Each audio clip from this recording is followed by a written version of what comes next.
when you come here in December, you have to dress like Brian Billick was dressed just a short while ago. 25 degrees, not terribly cold. It's chilly, but not brutal like it was when we were here in December twice last year.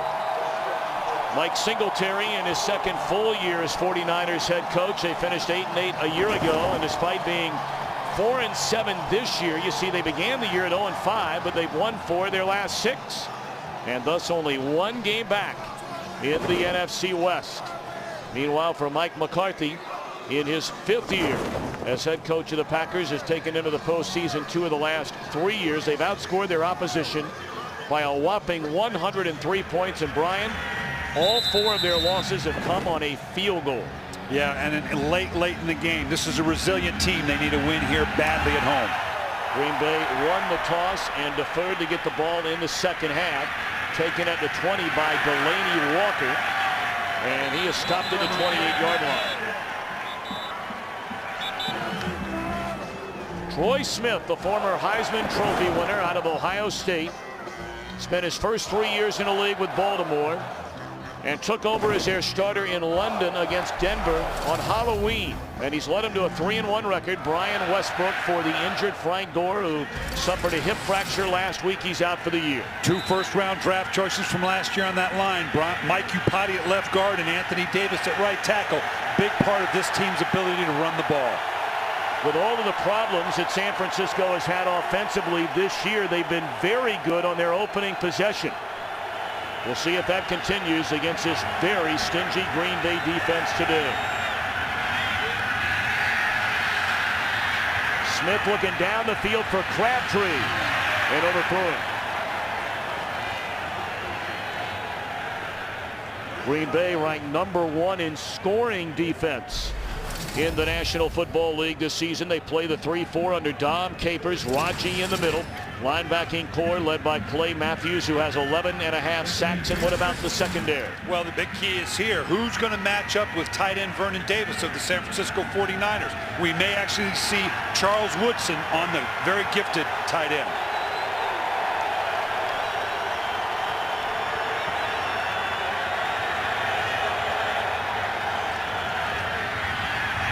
Little delay to the rookie runner Anthony Dixon, and he's wrapped up by Charlie Pepra. Dixon, who had 10 carries the entire year until Monday night. That's when Gore went down and Westbrook took over as the primary ball carrier. And Dixon carried it 14 times for 54 yards. Those are the numbers on their opening drives this year. Well, they've got an excellent 1-2 punch with the big back Dixon, and then obviously with Westbrook coming in, can do so many things out of the backfield.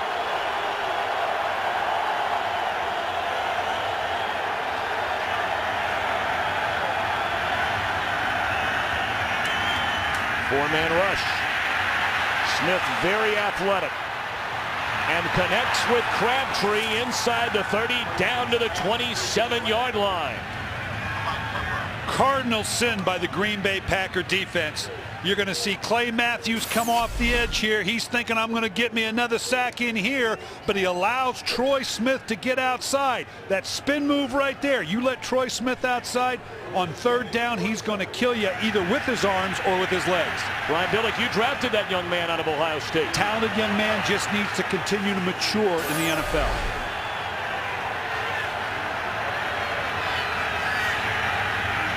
So a 39-yard gain, and it's Westbrook's first carry of the afternoon, and he picks up 2. You know, defensive coordinator, Dom Capers, is really going to throw a lot into the interior front 7 of this defense. One, to try to confuse a young Troy Smith, but also to stop the running game. You got Dom Capers here. They believe they match up outside, but you put all those people in the box. Not only can it stop the run, but it can create some pressure packages for you.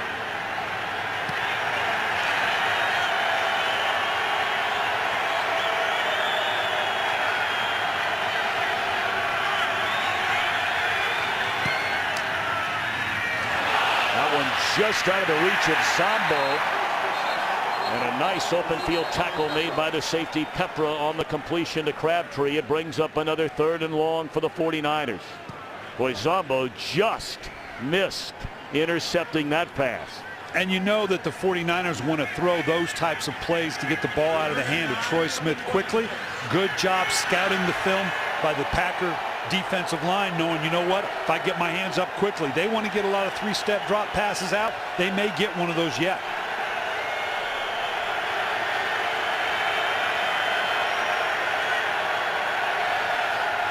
Packers bringing the house, looking for Crabtree, who did not turn around. It didn't appear anyway in time. That looked like a pretty good spot to try and connect with Crabtree. It did. I think Troy Smith had to get the ball out of his hands a little quicker when he wanted to. It's just this 7 route to the corner. You're going to see right here, Crabtree go to the corner, just needed some air under it, looked up, and all of a sudden the ball's out in front of him. Troy Smith would like to have waited to get that ball out of his hands. It'll be the first field goal try as a San Francisco 49er for the longtime Steeler Jeff Reed. Joe Nedney still out with an injured knee. From 44 yards away, and welcome to the 49ers, Jeff Reed. So success on San Francisco's opening possession continues. They jump in front, 3-0. 49ers on the road, jump in front. Big play on that drive. A 39-yard pass completion from Troy Smith to Michael Crabtree, leading to the 44-yard field goal. Well, they'd love to have come away with 7, but on the road to opening drive, come away with 3 points. The 49ers are feeling pretty good right now. We'll see if the Packers can respond. Sam Shields, a rookie out of Miami. And a nice return for Shields up to the 35-yard line. Aaron Rodgers and the Packers in these throwback unis from 1929. Get it in a moment. Green Bay gets the football for the first time. 11:44 to go in the opening quarter, and the 49ers with a 3-0 lead. And they'll throw it on first down. Brandon Jackson. A gain of 11 on the first play from scrimmage. Aaron Rodgers just having another outstanding year. Hitting on 65% of his passes. You see what he's done the last 3 games. 75 for his last 100 with 8 touchdowns. Brandon Jackson will start it. We look for James Starks, the rookie out of Buffalo, to get a lot of carries today. And then up front. Yeah, this offensive line has to take some responsibility for the lack of running game. They've got to get it cranked up this month.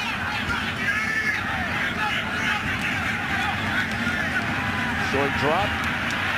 Catch made on the far side of the field by Greg Jennings. Tackled by Spikes. Well, I beg your pardon, I think it was Jones over there on the reception. Hard to tell with these numbers today. Take a look at the defense of the 49ers. They've held up pretty well so far this year. Of course, their main man, Patrick Willis, the inside linebacker in the 3-4. Yeah, for the secondary, the key is who's going to match up with Vernon Davis, the gifted tight ends for the the wide receiver group. This secondary's got to match up with this receiver group across the board. First career carry for James Starks, a 6th-round pick out of Buffalo. He missed his entire senior year with an injured shoulder, then injured his hamstring in May, and has been on the PUP list up until this week, and he might be a big factor when all is said and done this year. Yeah, because they're going to need that presence. I talked about the offensive line. At some point, they've got to step up, take responsibility. They've got to become that physical offensive line that you need if you're going to run the ball well.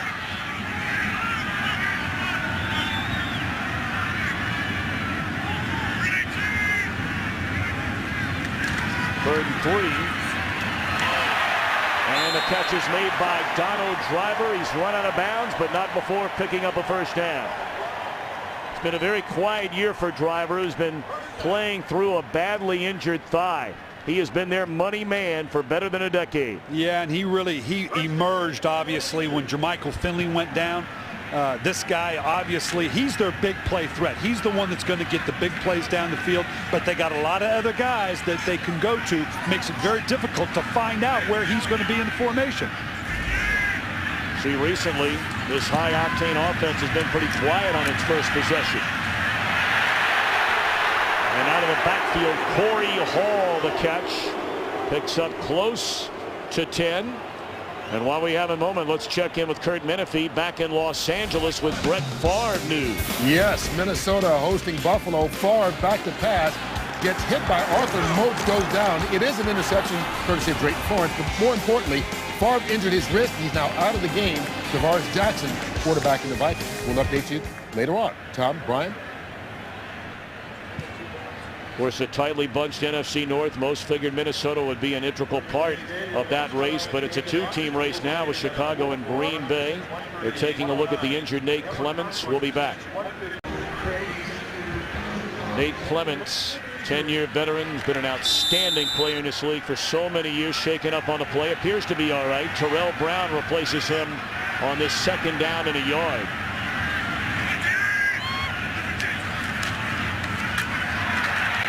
Starks has enough for a first down. Yeah, you're going to see up here Dwayne Clemens really can't see what the injury is as Nate Clemens, comes in and just kind of goes low. I don't know whether he got hit with the shoulder, maybe a rib shot. They need him back in the lineup. As spread out as this Green Bay offense could be with this large group of receivers, they can't afford to have Nate Clemens on the sideline too long.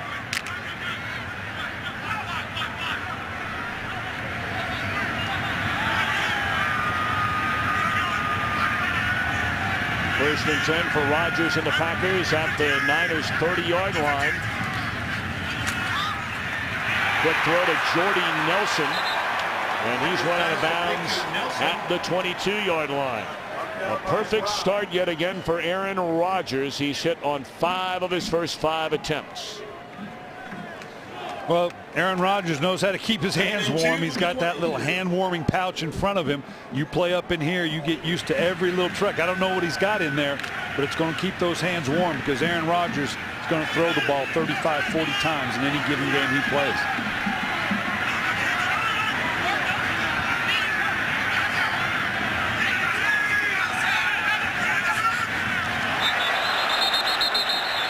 Long dead before it ever started. Offside, unabated to the quarterback. Number 99 defense. 5-yard penalty results in a first down. That is the 12th offsides penalty this season by the 49er defense. The league average is 7. You know, and that's just an automatic converted first down. Doesn't seem like a big deal when it's a second and short, but all of a sudden now you get that new set of downs inside the 20-yard line. When you're on the road, those kind of mistakes can be tough to overcome.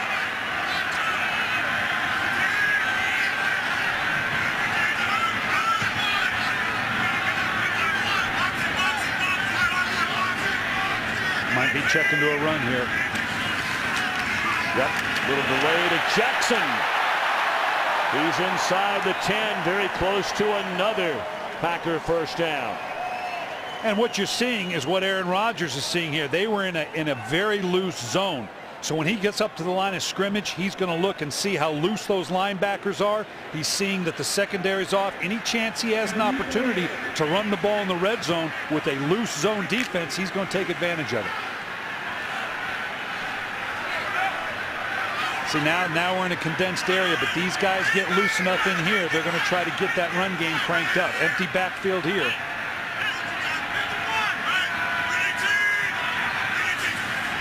Ninth play of the drive. Jones run out of bounds very close to the first down stick. Depending on the spot, we'll see if he has enough.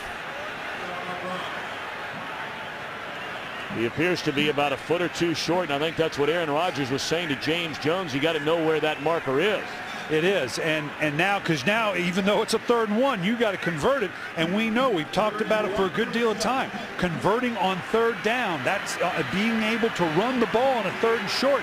The Packers have come up short on their fair amount of times on 3rd and 1. Well, their inability to convert on 3rd and 1 twice cost the Packers at least 11 points in their loss to Atlanta last weekend.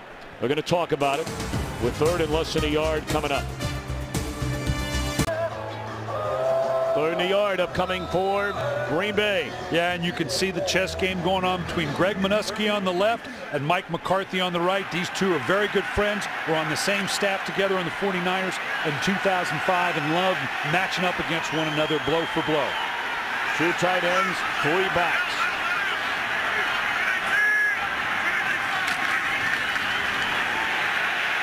There are a whole pile of bodies. And John Kuhn. They're not booing, they're saying Kuhn who picks up the first down. A little bit of pushing and shoving going on. You see Nate Clements back in the game, mixing it up with Andrew Quarles. Well, that was a formation right out of the 1929 playbook. I'd like to go with these uniforms. I hadn't seen that one for a while with the old triple back across the way, give it to one of any of the three. That was Green Bay's first world championship.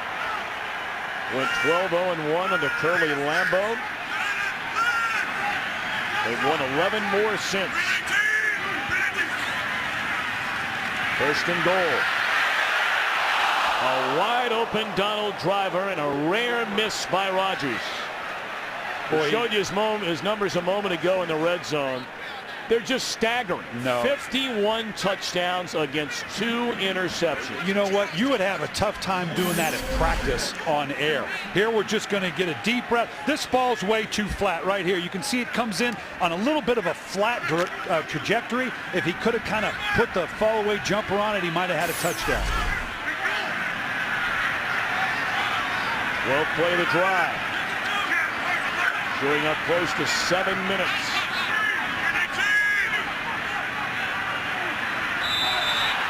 And Aaron Rodgers has to spend a timeout just before that play clock runs out. Timeout.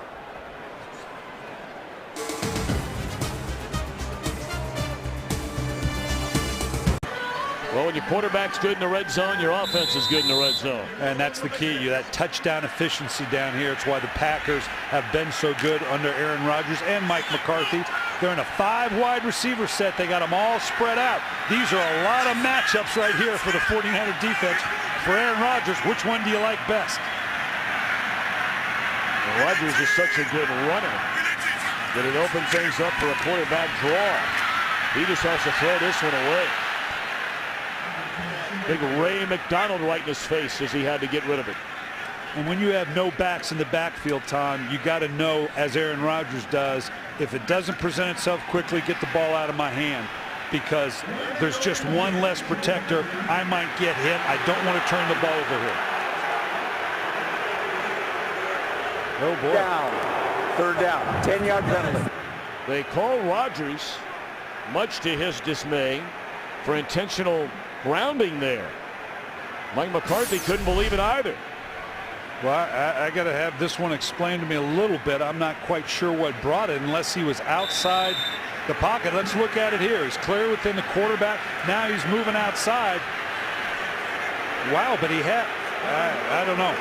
I'm not quite. Someone's got to explain that one to me, because the ball went out of bounds. He had receivers there. Cleared the line of scrimmage. Right. I'm not quite clear about that one, to be honest with you.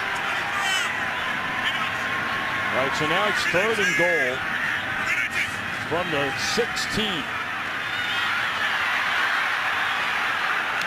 Jennings on the reception to the 12-yard line, but out comes the field goal unit for the Packers. Huge stop for San Francisco. The one thing they don't want to do, Tom, is trade touchdowns for field goals. San Francisco drives length of field, kicks a field goal. Now Green Bay comes back. Had they gotten a touchdown, now you're behind the count. With this a field goal attempt, even if he makes it now, San Francisco's got to feel good about that exchange. Mason Crosby, a 29-yard field goal try. And it's off the upright, no good. So you chew up well over half the quarter on your first drive, and you come away empty. Oh, goodness. Mason Crosby from inside 30 yards is well over 90% in his career, and now this. Wow, that, you know, and emotionally, that is so tough for a team. I mean, for San Francisco, they're fired up now. They've had this exchange. They're still up by 3 points. The last thing you want to do is inspire a team that comes in off the road like this for San Francisco. We're going to see if they can build on it here. A 14-play drive, which ate up well over 7 minutes. But nothing on the board for the Packers. Troy Smith, play action, looking down the field. And now he'll keep it himself, breaks it back across the field, and he can run. And he picks up 10 up to the 31-yard line. Well, this call right here, someone's going to have to explain to me. I think they just messed it up. Here you're going to see clear. The receivers come in here. They're working a cross combination here. Stop right there. It looks like it was supposed to be a quick screen, but there are two receivers here. I don't care if the ball was supposed to come out quick or not. The ball goes down the field. He stays in the quarterback pocket. I think the officials missed on that, and it cost the Packers.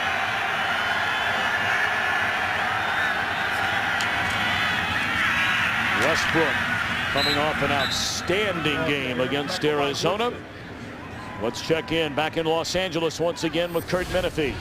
Hosting the Bears, the Lions down to their third-string quarterback, Drew Stanton. But, hey, not making a difference so far. Stanton with a short touchdown run of 5 yards and a 7-0 lead for the Lions over the Bears. Tom, Brian? Thank you, Kurt. Of course, that is big news for Green Bay fans. They're a game behind Chicago in the NFC North. Stanton, a former Michigan State Spartan star. Westbrook again, still on his feet, about a yard short of a first down. Westbrook, one of the most electrifying all-purpose weapons in the NFL over the last decade.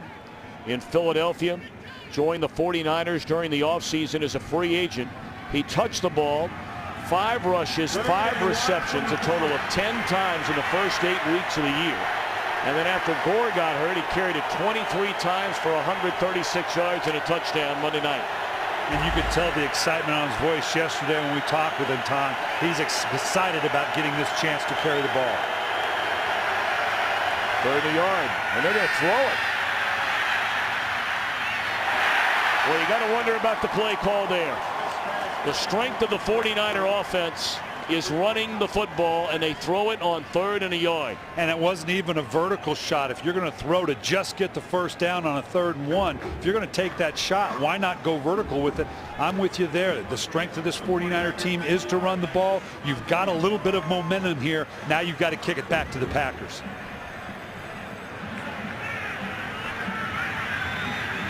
Andy Lee, 2-time Pro Bowl punter, has it rolling, and it dribbles into the end zone. 61-yard punt by Lee.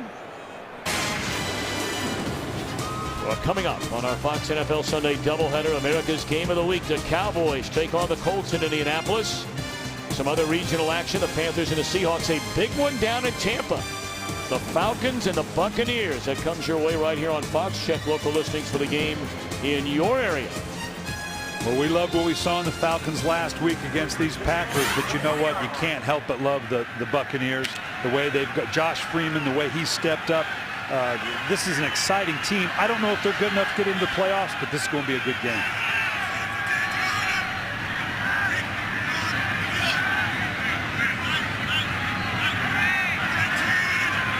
Well, the Packers get it back with 2:10 to play in the opening quarter, and down goes Rodgers. Sopoaga was there, so too was Justin Smith.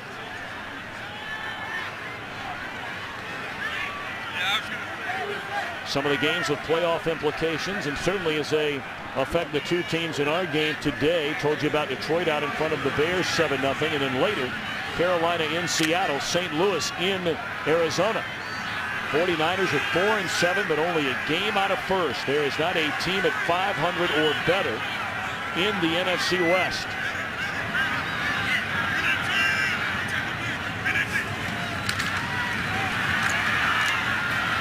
Brandon Jackson wrapped up by Takeo Spikes. Very short gain. It brings up 3rd and 8 for Green Bay. And we just saw a nice long drive by the Packers. We've seen a number of short drop-off passes by Aaron Rodgers. That's the other thing that's missing a little bit from Green Bay's arsenal right now is that big play down the field.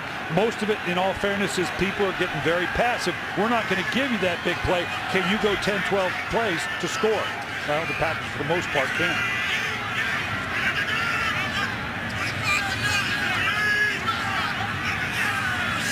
Ball to 3rd down and 9. Penalty flag on the field, and it's incomplete on the pass attempt to Donald Driver. But again, a flag is down. on the play. Illegal formation, number 76, was not on the line of scrimmage. Penalties declined, 4th out.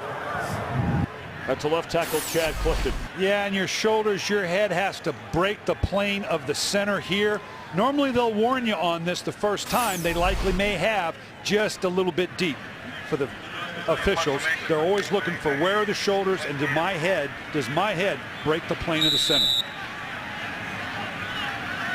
Then Mastay to punt it away. And Ted Ginn Jr., always dangerous, waits back, short punt. Ginn comes up to get it. And Ginn, a good return to the 45. Ball is loose. There is a flag back. I believe they said that Ginn was down. Ginn is already down at the 45. But again, a flag back to the line of scrimmage. The runner was down by contact. We have a foul on the play. Bill Levy, our referee today. Illegal formation. Number 53 of the kicking team was not on the line of scrimmage. The 5-yard penalty will be added on to the end of the run. 1st out. So that will put the ball at the Green Bay 40-yard line after the penalty. Hey, while we have a moment, Brian, we always love to welcome the men and women in uniform serving around the world, watching our telecast in 175 countries on AFN, the American Forces Network. We thank all of you for all you do for our great country. We hope you're enjoying the telecast, and may God bless you all. You know, Tom, you brought up earlier about the mental state of the Green Bay Packers playing a 4-7 49er team. We're seeing some things that concern me as a coach. A mishap in the end zone, a couple procedure penalties here on the 3rd down play and on the punt. Some things are going on for the Packers right now that got to concern Mike McCarthy. Troy Smith back under center. And a quick throw to Delanie Walker, and he picks up 5 on 1st down and limps around off the sideline. Walker has been Troy Smith's favorite target since Smith took over as a starter. And now Walker has to sit down. Well, they can ill afford to lose him. Boy, that would be a big loss. They found a nice rhythm with their 2 tight end offense with Delanie Walker and Vernon Davis. Gives you both a good running and passing presence. This would be a big loss for the 49ers. Well, he looks like he's in a lot of pain over there. Yeah, I can't tell if it's the knee or the ankle, but it's not good.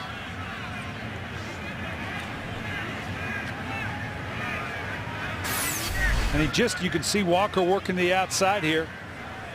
Just comes down on it. Looks like he's fine there. And as he's going down, something happened there in that last little bit, whether it was a rolled up ankle, maybe a calf, can't tell at this point, because he continues on to the sideline. That little roll right there. Delanie Walker, probably the only tight end in the National Football League that returns kicks. It's hard for me to get used to seeing him back there. Well, let's update you what's going on in Detroit inside the NFC North. Chicago has tied that game in the final seconds of the opening quarter. We're in the final seconds of the opening quarter here. Well, the 49ers have a 3-0 lead. 2nd down at the Green Bay 34-yard line. Slant, good throw, good catch. Made by Crabtree, and that's a 1st down on what will be the final play of the opening quarter. And for Smith and the Niners, they got to feel pretty good about things on the road. Leading 3-0. Fox NFL Sunday continues after these messages. San Francisco at the end of the opening quarter. You look inside some of the numbers with a 3-0 lead, but Brian Billick, they have to feel very good about the way things have gone through the front 15 minutes. They have. If you'd have told Mike Singletary he was going to be up by 3 at the end of the 1st quarter, he'd have taken it. All right, so 1st down at the Green Bay 27-yard line. Smith to throw. Somehow got it away, and what a catch made. And then shot down inside the 5 is the tight end Vernon Davis. Well, Vernon Davis is their best receiver. This is just on a wing and a prayer. You can see them stacked up here. Vernon Davis going to work back to the outside. And I don't know how Troy Smith got this off, but Vernon Davis, the fastest player on this 49er squad. Great catch by the athletic tight end. 25-yard gain. It's 1st and goal at the 2-yard line. They give it to Anthony Dixon, and he's bottled up at the line of scrimmage. 2nd and goal. This is the one thing that the 49ers, as they bunch everybody up, I don't know that they have that really big outside receiver when you get everybody in there to stop the run. Your favorite play, the fade play on the outside. Crabtree can go up and get the ball, but the best thing for them to do is to shift Vernon Davis out there if they want to get that, but that's a bit of a tell. Right now they're configured, this has got run or play action corner all the way. Smith escapes trouble, but finally is run down by Cullen Jenkins back at the 10-yard line. Now the question is, did the football come loose? There's still a lot of pushing and shoving and wrestling going on at the bottom of that pile.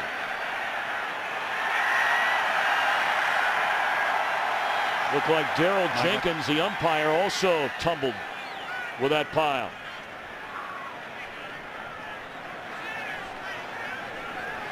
Yeah, this is where the young quarterback's got to learn. Just the play action pass I was talking about. He gets outside.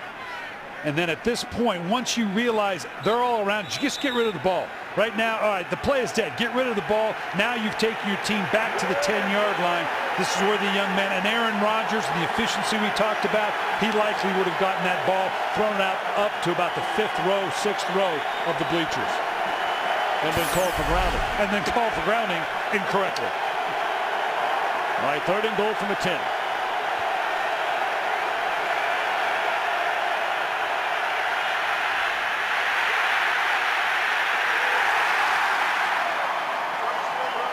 Smith tackled at the 8-yard line by the duo of Zombo and Raji. So after having 1st and goal at the 2, they lose 6 yards thereafter, and here comes the field goal unit led by Jeff Reed.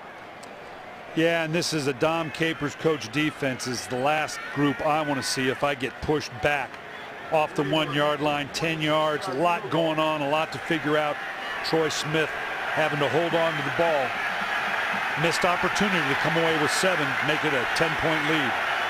26-yard attempt by Reed, who hit his first field goal try as a 49er. Now he's 2 out of 2. Still a legitimate question, though, about the play calling here. Oh, I agree. Their strength is running. Absolutely. We saw it on a 3rd and 1, and we saw it there as well. 49ers take advantage of a short field after Green Bay punted from its own end zone, but had 1st and goal at the 2-yard line and only come up with 3. Yeah, like I said, you can't trade field goals for touchdowns against a team that's potentially as explosive as the Green Bay Packers. But as of yet, the Packers haven't taken advantage of that. They need a good long drive here for 7 points. There's short kick by Reed, and then Shields bobbles it at the 17-yard line and tries to break it to the outside. Flag comes in from about the middle of the field. Good recovery there by Shields, but it might be coming back. Yeah, so often when that kind of fumbling around and then you break it back outside, all of a sudden you're coming out at a different angle than your blockers are prepared for. During the return, holding, number 24, receiving team. 10-yard penalty, 1st down. That's Jared Bush. So things have not gone well for the Pack, but they're only down 6-0. Green Bay gets the football after the penalty from its own 15-yard line, and Fox Sports is so proud to support St. Jude Children's Research Hospital, where they're doing wonderful work every day to help kids battle cancer. Please join us in the fight and donate now at stjude.org/Fox Sports.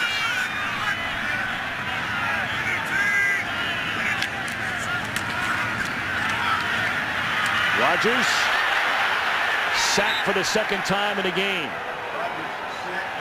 Ahmad Brooks, who had 6 of them a year ago, gets his 3rd this year. Yeah, and this is just a simple 4-man rush. You're going to see it in here coming off these edges. This is a long time for Aaron Rodgers to be holding the ball. He knew he was going to have to drop it off with these zone defenses that he's seeing. But right here, the ball's just got to come out. That's a long time for the offensive line to hold him out. Loss of 7 brings up second down and 17. So Detroit has gone back up in front of Chicago 10-7.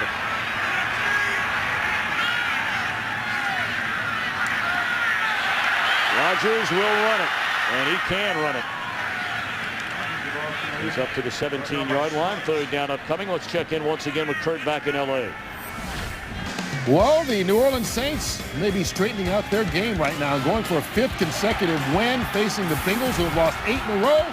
Chris Ivory, 55-yard touchdown run for the undrafted free agent out of Tiffin University. It's 10-0 New Orleans. Tom and Brian? And interesting to note, Kurt Tiffin is in Ohio, so Ivory having a big game of it in the Buckeye State today.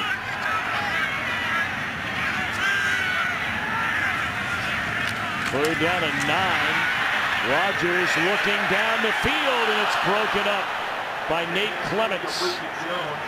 They had an eye on Jones, and he had to step on Clements. Yeah, I don't know if you can say broken up by Clemens. It hit him on the top of the head. Nice job trailing here. You can see just right off the top of the head. He's got to be careful about getting his arms up too early, because then they'll call him for pass interference. Kind of lucked up on that one. But I tell you right now, the Packers, this does not have a good field. There's not a lot of efficiency. They're making mistakes. Mike McCarthy's got to do something to shock his team back into performance. Ted Ginn Jr. backs up at the 33, and look out. Ginn a step away from breaking off a long one. But the 49ers start a second straight possession inside Green Bay territory. And Rodgers and the Packers offensively had a long drive, their first possession of the game, missed a field goal on a chip shot, and very, very quiet ever since. After a 3 and out, Troy Smith and the Niners begin this drive at the Green Bay 48. An early movement on the left side. False start, number 65, offense. 5-yard penalty, first down. That's Barry Sims, who continues to replace the injured Joe Staley, who broke his fibula. He'll be out a while. Yeah, and that's a big loss. You're talking about across the board, 3 first-round draft choices and 2 second rounds when you have Staley back in. They've committed to this offensive line, and it's a good young offensive line, not having Staley in hurts. Delaney Walker, by the way, was checked back into the game for the first time since leaving with an injury in the opening quarter. Ryan Westbrook still on his feet, picks up maybe 2. The defense is playing well, but head coach Mike McCarthy, he's got to be scratching his head right now. He's got to find something. They can march the length of the field. He knows right now Greg Minuski's going to be very passive. So he's got to know, I'm not going to force the ball down the field, but I've got to find some efficiency in the underneath passing game, and I've got to be able to run the ball. If they're going to be that passive, I want to get the running game cranked up, I got to press the run.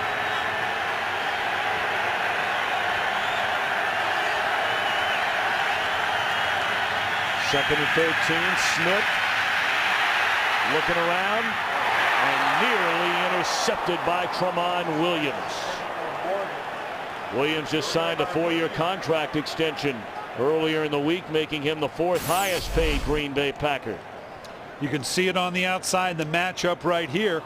A little bit of a play fake, then he comes back out of it. They're trying to okey-doke him with the play fake. Troy Smith, not a real clear path to it. Right now, Troy Smith is a quarterback that can throw what he sees as opposed to anticipating where he needs to put the ball.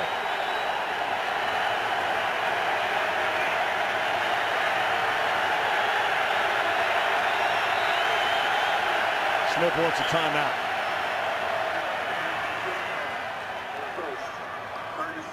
First timeout spent by the 49ers in this opening half. Brian Billick, I want to go back to Troy Smith, because you were the head coach in Baltimore when Smith, the Heisman Trophy winning quarterback out of Ohio State, continued to drift and drift and drift and drift as you got through the first handful of rounds in the draft. What did you think about him at the time, and what do you think of the progress he's made since then? Well, he's a gifted athlete, and he's one of the most charismatic players I've ever been around. You know, he was that way at Ohio State, got the Heisman Trophy, and remember now, I had some pretty charismatic players on my team with Ray Lewis and Ed Reed, yet they responded to this guy. He's obviously a gifted athlete. The key for Troy right now, he's not particularly efficient or accurate. He's got to find that. He's a big, strong-armed quarterback that too often just relies on that raw ability. He's got to develop that nuance. Most importantly, the accuracy. He's got a chance to be a good football player. He's got to develop the accuracy.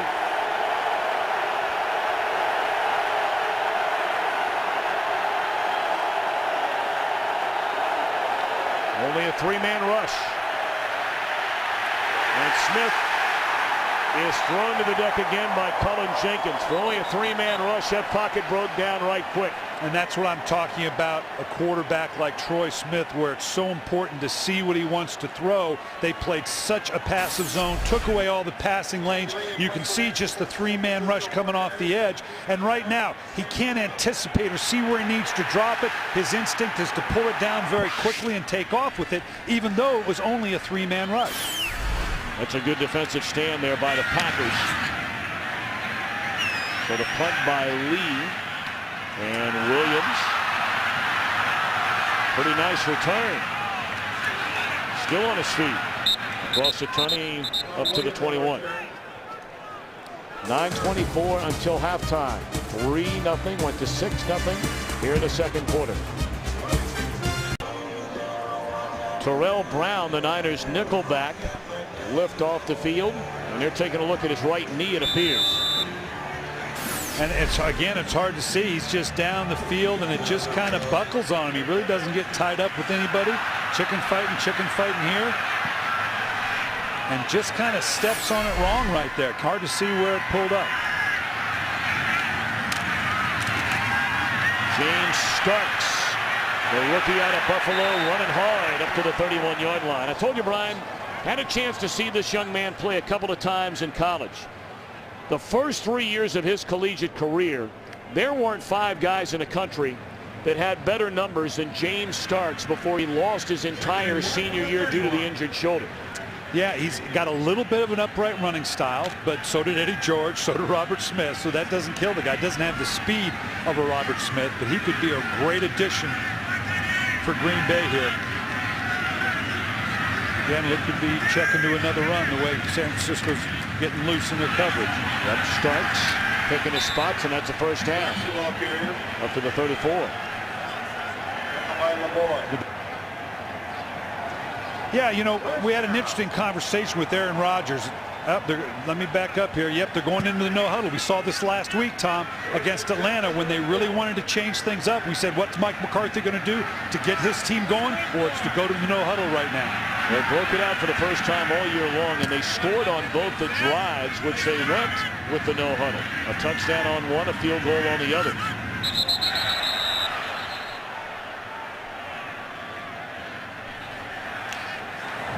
Encroachment, number 92 defense. 5-yard penalty, first down. You know, the Green Bay Packers wanted to run a lot more no huddle. They spent a lot of time in it in training camp, and then the rash of injuries started to come.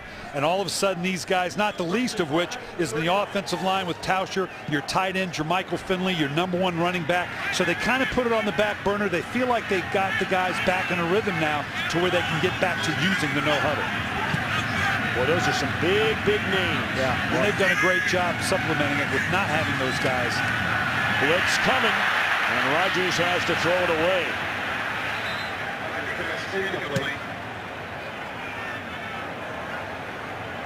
Well, they're talking about possibly intentional grounding, but he's in the pocket here. There was nobody on the outside.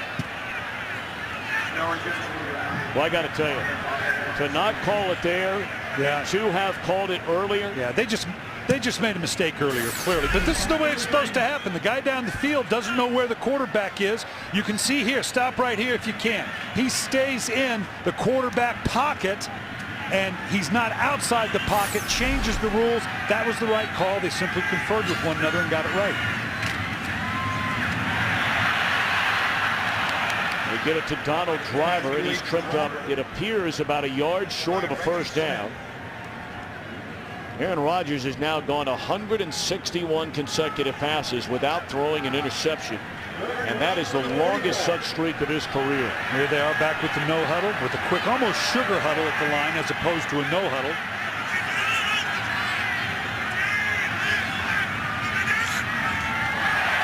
Replay. And Rodgers going to try the home run ball. Why not? And connects. And into the end zone is Greg Jennings for a touchdown.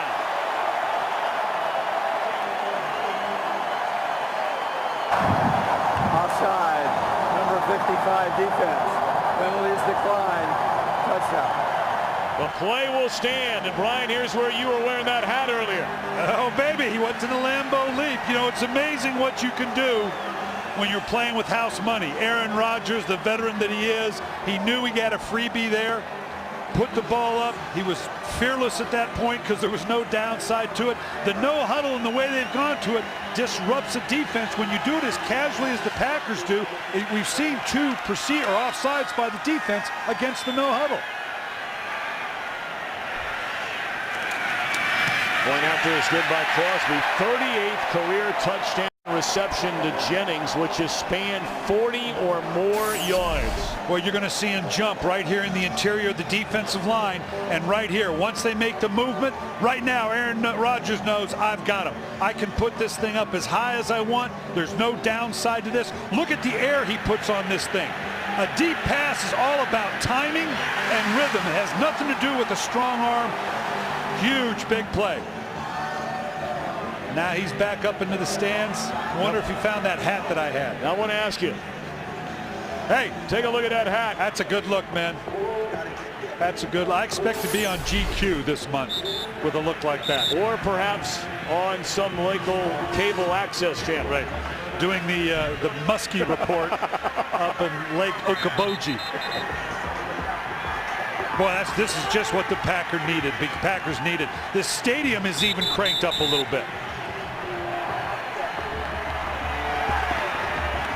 You know, I got to ask you, did you buy that hat or did you borrow that hat? Oh, we got just the guy, Wyatt, our man Wyatt here from the Green Bay area. He's got drawers and drawers of hats like that. One's not enough. There's our man Wyatt. I appreciate it, man. Appreciate the hat. I may keep that hat because we may be back here. And to give you an idea, I mean, Wyatt, you know, he had to go around to some of the neighbors and get some of the local attire that you need for this kind of weather this time of year. He brought it all down to the stadium today. He didn't have to go very far. No, it's just the house either side. That's exactly right. Ball blew off the tee. That's like something out of a Charlie Brown Christmas. You love the atmosphere up here, you know, just the people. The tailgaters. We came by the stadium yesterday. They're already in the parking lot scoping out their tailgating spots just for the next day. This is a great place to be. And you had quite the journey to get here. You ended up getting snowed in. I had your connection from Minneapolis. Drive in from Minneapolis, and we had 2 feet of snow in Minneapolis. My friends, the Allens, drove me all the way in. It was a great drive, but still, it was 5 hours in a car. See, the rest of us have to drive ourselves. You have friends that just drive you. That's right. Good friends. Ted Ginn Jr. flagged down. Real good return by Ginn, but again, it might be coming back. During the return, illegal block in the back. Number 27, receiving team. Half the distance to the goal. First down. Yeah, you read that. That's just not a good penalty there. The guy clearly behind him. This has been. We got some energy going in the building now, Tom. We didn't have this the whole first quarter. I think the fans kind of thought, well, this is 4-7 49ers. We're in good shape, but we got some energy going in this building now. See, I got to tell you, I don't know about you at home. I think Brian looks much better with that hat on. Anything to cover this up, right? I need that kind of hat. Well, normally when we get out, you like to wear a beret, which is also a very good look for you. Very stylish. Yes. Very stylish. That wouldn't have gone big in Green Bay. I would never make it to the airport with a beret on. Balling down after getting a handoff is Anthony Dixon. And he loses a couple of yards. Tom, I'm always talking about the emotion of this game. And what 2 minutes ago we're talking about, boy, the Packers are sluggish and they're making mistakes. Mike McCarthy's got to do something. A switch has been flipped. We're seeing the 49ers, a holding penalty. They're falling down out of stance. There's energy in this building. There's energy on the Packers sideline now. 2nd down and 12.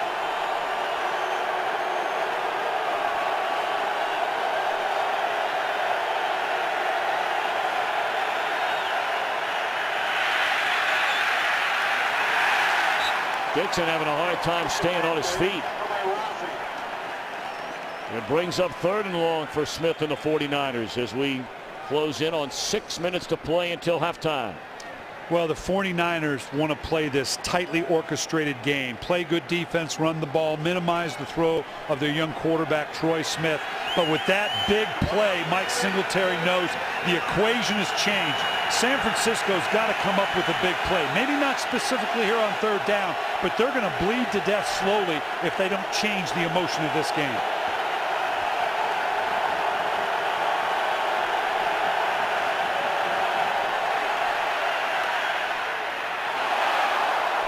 Open Michael Crabtree and just overthrew him, so it's 3 and out, and the Niners have to punt from their own end zone. Well, Troy Smith again. Now this guy is a gifted athlete, but his accuracy down the field, that's the big challenge for Troy. Flat, hard ball. You've got to find that ability to just drop that ball in the hole just over the top of the linebackers. That's the next challenge for Troy Smith.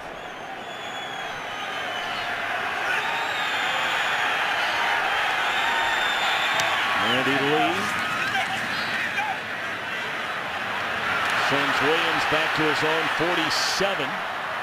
He's trying to turn it back the other way and ends up basically where he caught it, right at midfield.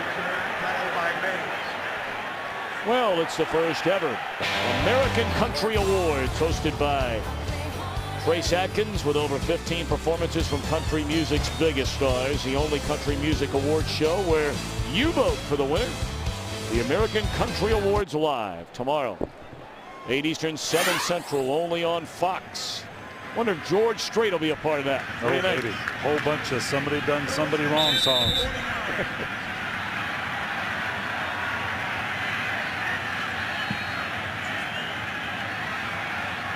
All right, so now with 5:13 to play, Green Bay has 1 timeout remaining and looking to add to a 7-6 lead before the half.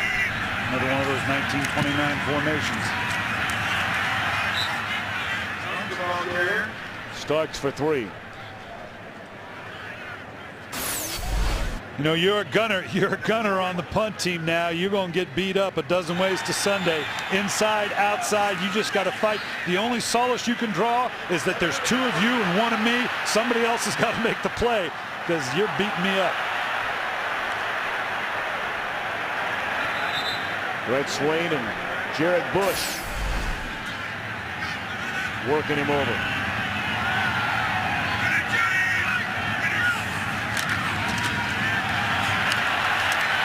Starks again. This time of the 41, some extra shoving going on the far side of the field, involving Shante Spencer and Donald Driver. Well, that's Greg Jennings, I beg your pardon, and Spencer clearly unhappy. And this is part of maintaining the rhythm of an offense offensively. You don't want to get drawn into that stuff right now because it's going to cost the Packers. See the numbers this season on Aaron Rodgers. Got to run the ball here. Yep. Tune for a first down. You know, you go back to that game against Atlanta last week. Their running backs, we're going to take away the outstanding running of the quarterback, Aaron Rodgers.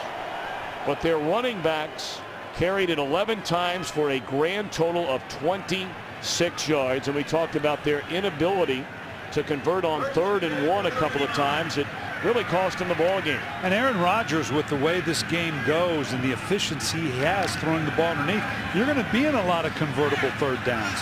So that ability to run the ball, Mike McCarthy wants to run the ball, make no mistake, doing everything he can. They just haven't had that rhythm yet. Boy, Aaron Rodgers doing something with the snap count. Let's see if they get the Packers this time. A lot of finger pointing going on. No, he did it. No, I didn't. He called it. Bill Levy will tell us. False start, number 12, offense. He is not protected for the defensive end coming in the neutral zone. 5-yard penalty, And first down. it can be as subtle as an inflection, a head nod, a jerk of an arms right here. Let's see what Aaron Rodgers does. Watch his arms right here. Watch the head nod. Yeah, just that little lean right there, that little step back there. I don't know if what drew it before that. That step back that drew the second action, that had to be it. I didn't see the head bob. I didn't see the arm stiffen. He's pretty good at it, though. He's pretty subtle. He learned from a good one, Brett Favre.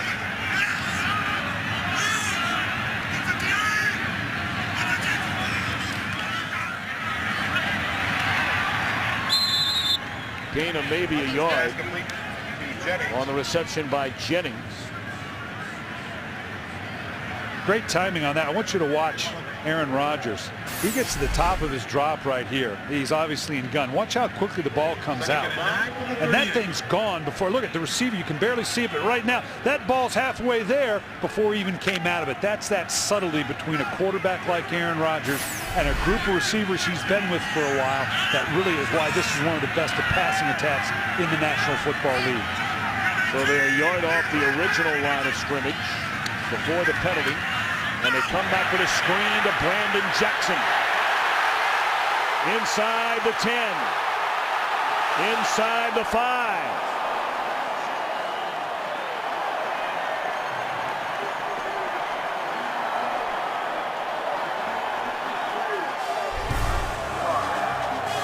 Nice job screaming by the Green Bay Packers. Gets them down to the goal line. And it gets us to the 2-minute warning.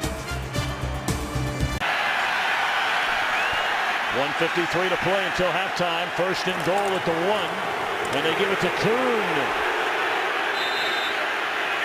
He's sniffing that goal line, and no signal given for a touchdown yet.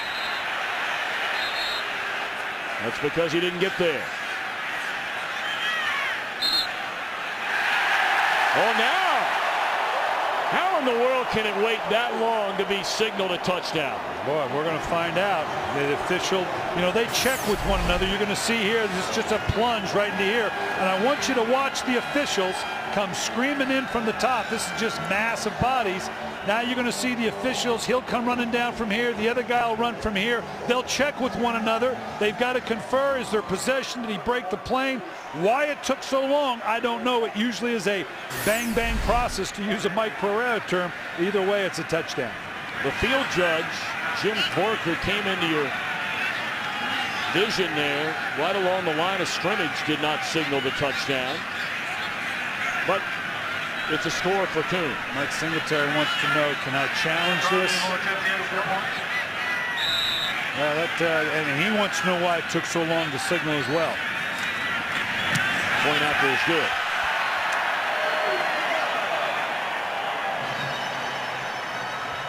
A 1-yard rushing touchdown, second of the year for Kuhn, but of course the screen to Brandon Jackson was the foundation.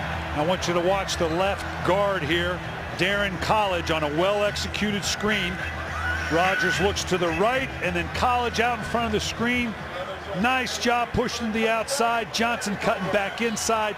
That is their running game as of right now. That's what they have to rely on, the same as a draw or a trap.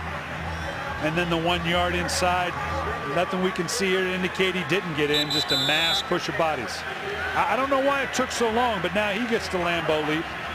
That's now where you were. That's going to be my corner from here on out.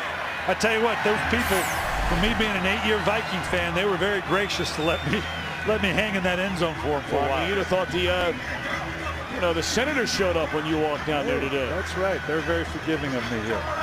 Of course, the crew wasn't very forgiving because we had been standing out there waiting on you for about 10 minutes. I'm just a diva, you know that. Kuhn's their big back. They love Kuhn here. He's the guy that they need that punishing yard. They're going to put him in. Amazing how this has totally turned Green Bay's way now. Mike Singletary, we talked about what does Mike McCarthy have to do. Mike Singletary has to do something, get his troops back online here. They need to come up with a big play. I'm not sure they can orchestrate long drives to move down the field. Very short kick, and again, it's Delanie Walker who brings it back. Pretty good field position. With a minute 40 to play until halftime, and coming up on the Visa halftime report, Eric, Terry, Howie, Michael, and Jimmy will update you on what's going on in Detroit between the Bears and the Lions. And a big one in the NFC East. Giants have opened an early lead over Washington. First and 10 from the 34. Well, we're going to find out what Mike Singletary and offensive coordinator Mike Johnson think of Troy Smith right here. Because if you're going to stay up in the NFC West, if you're going to stay within that game of the leaders, you got to turn it over to him and see if he can make some plays here. You got a minute 46 seconds with 2 timeouts. Smith just throwed it into the ground. Well, he was trying to throw a screen, and it wasn't there. That's not a flag. They had a screen there. He dirted it. But that's the kind of thing I'm talking about. Nice, safe call, but I don't know that that's going to get you down the field. They've got to let Troy Smith see if he can make that throw down the field. You don't want to be careless, but that's part of the development of a quarterback. With a minute 36 left, are you smart enough not to force the ball in?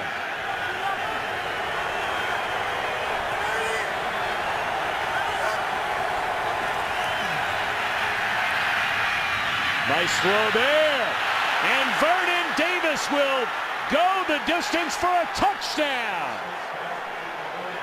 How about that? Did we say big play? Did we say they need a big play? Vernon Davis, as I said, maybe the fastest 49er on the field. Obviously had to be a broken coverage. This is a great throw and catch. You're going to see Vernon Davis come out of the slot. Oh, excuse me, I'm one off up into here, way inside. He's going to cross the field. Nice job climbing the pocket. He's in behind the linebackers. Kind of a flat high throw. That's a great grab by a great athlete.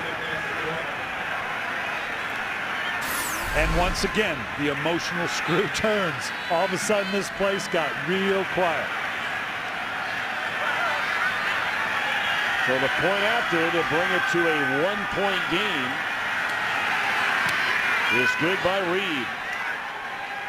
My, oh my, as quiet as San Francisco was throwing the football throughout the entire afternoon outside of a couple of plays and a miss. And look how flat that throw is. That's what we've seen out of Troy Smith, but it was obviously just high enough for Vernon Davis to grab. This guy is one of 2 tight ends that have been taken in its first 10 picks of the draft. Kellen Winslow Jr., the other one now with Tampa Bay. You want a tight end of this caliber, of this speed, of this athleticism, you got to take him high in the draft.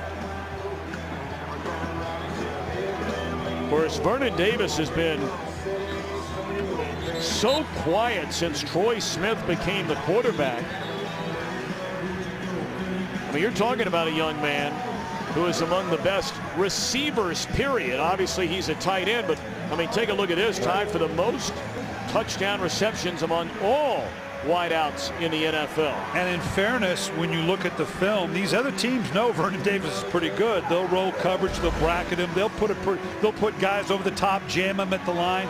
So rather than force the ball in, Delanie Walker's come up big the last couple of weeks with Troy Smith. But at some point, you gotta go to your top dog, and that's clearly Vernon Davis. Couldn't have done it at a better time because it yanked, obviously, the emotional ebb and flow of this game right back to the 49ers. Ball blown off the tee as Reed approached it. And now Green Bay has 1 timeout remaining and a minute 26 to play and a half. And they won't hesitate with Aaron Rodgers to try to move this thing down the field.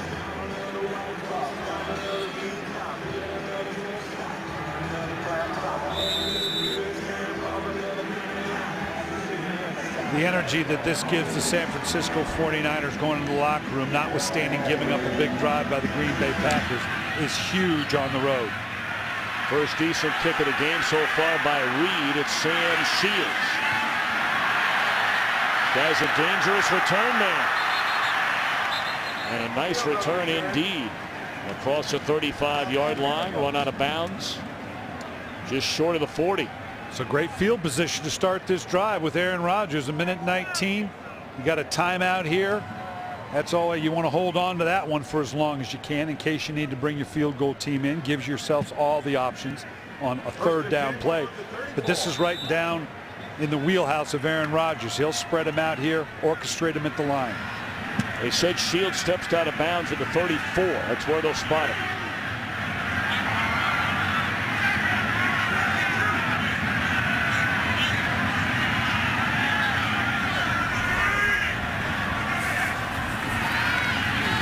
Pump fake.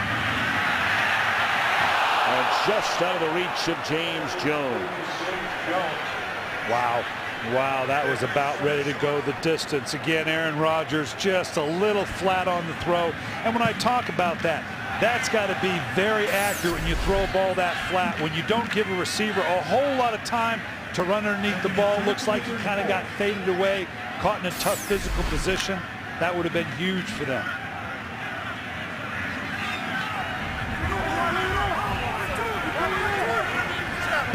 Packers wearing their throwback uniforms to their first World Championship team in 1929.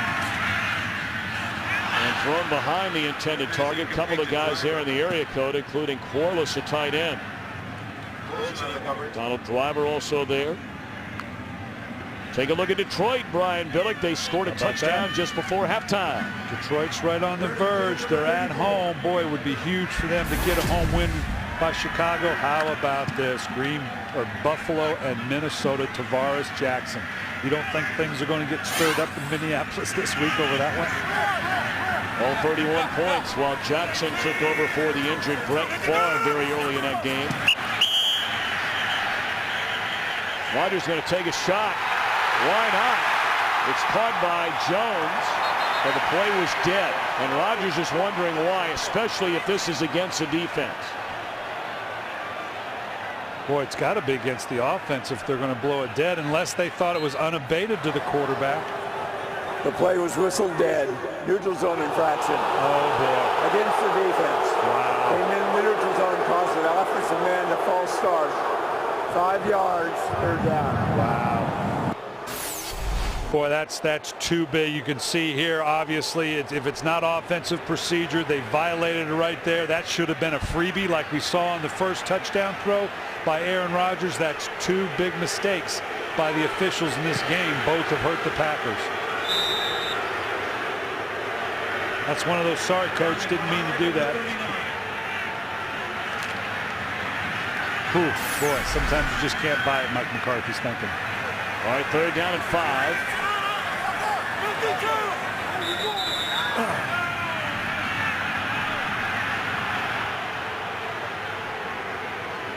I think the official thought that Aaron Rodgers was calling a timeout.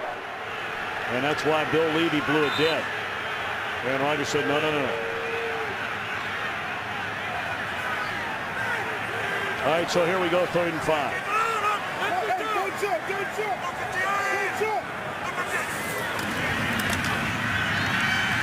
Rodgers across the middle. And through the hands of the intended receiver is tight end Quarles. Well, now Green Bay will punt. The Niners still have 2 timeouts left. And they'll get it with right around a minute to play until halftime. You couldn't ask for better field position. They end up with basically a 3 and out here. And you're right, now San Francisco has a chance to, with plenty of time and 2 timeouts. That's like having over 2 minutes in the game with those two timeouts in your back pocket. Terrible punt. And Gim's going to let it roll. I think they've seen enough of Ted Ginn Jr. already today.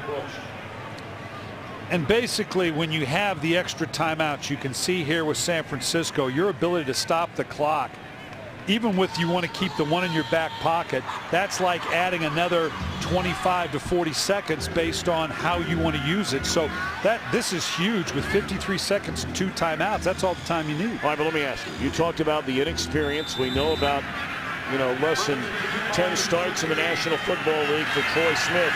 Do you want to put it on him again with a minute? Not at 14-13. When it was 14-6, maybe. But now you've got it within reach. Now you've got to be a little more prudent about what you do, and they do with the little draw trap. And it might change your line of thinking after that. Now you got a little more space.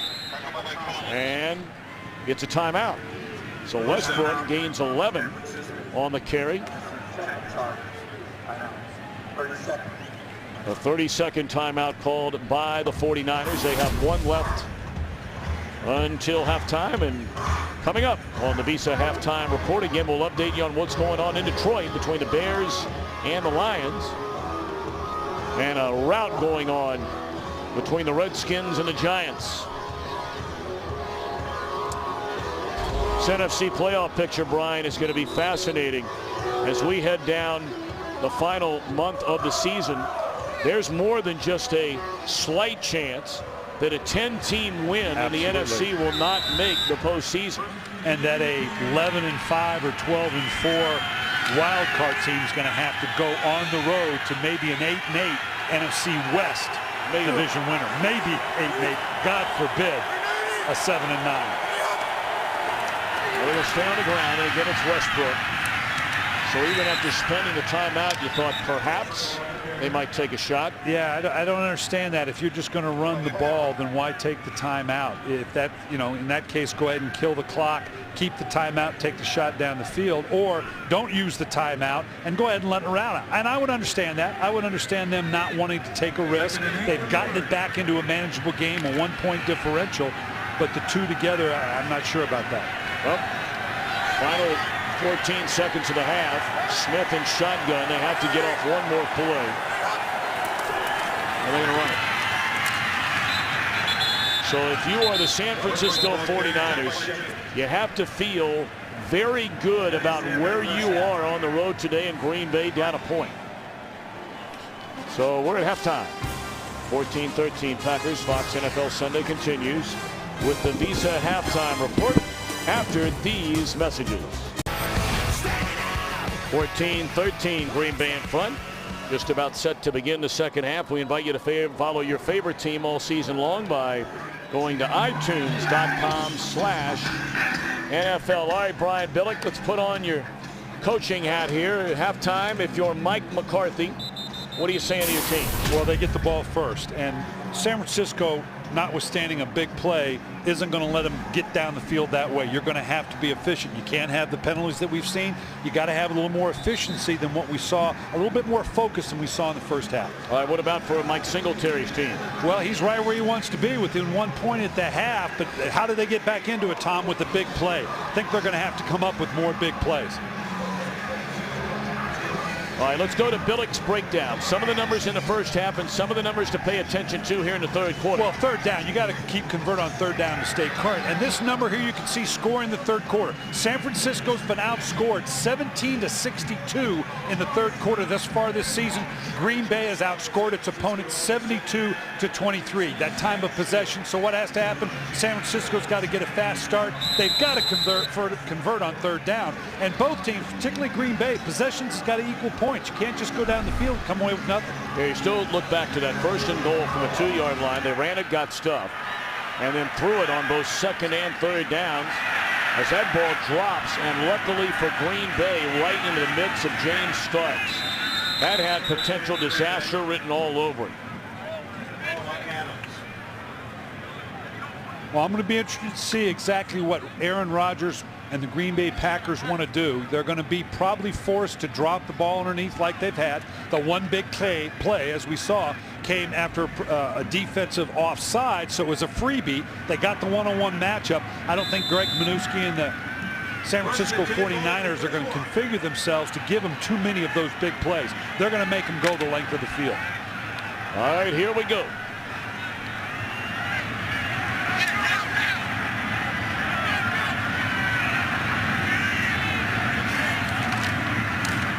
Starks making his NFL debut as a ball carrier here today. That is his 7th carry, and he's rushed for 28 yards. And bear in mind, the Green Bay running backs last week in Atlanta, a game total of 26 rushing yards. Well, you can see here the disproportionate. You can dismiss the third down conversions out of this because that's typically throws. But that disproportion, again, in this game, will it make a difference? We'll find out. But going down the rest of the month, with the caliber of teams they're playing, it will.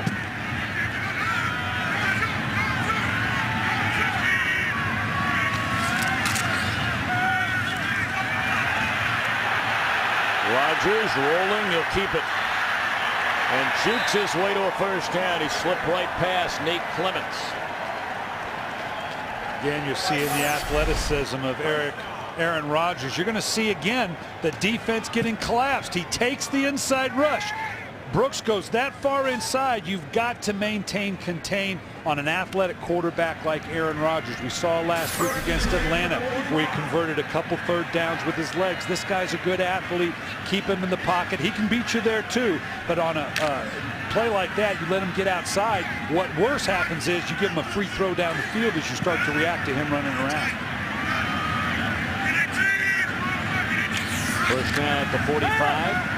And Rodgers to throw it. Pocket collapses, and he's able to get it away. Drops it off to Kuhn. And he's able to pick up positive yards, about 4. Again, Aaron Rodgers fell in the draft because people said he wasn't athletic enough. Watch this. Great pocket presence. Steps up, knows where the rush. Look at the way he protects the ball as he comes through it. That's where quarterbacks typically will get the ball turned over. He had both hands on the ball, saw a chance to get it out late. Good pocket presence by Aaron Rodgers. Well, you don't need to remind 49er fans about the decision to bypass the local kid. Aaron Rodgers, there's a flag down on the play. Starks carries to the 47-yard line. But of course, that debate is always brought up when these two teams get together, as they did last year. 86 offense. Penalties decline. 4th down. I think that's incorrect what the official just said. 2nd down. Yeah, it is. Still 2nd down.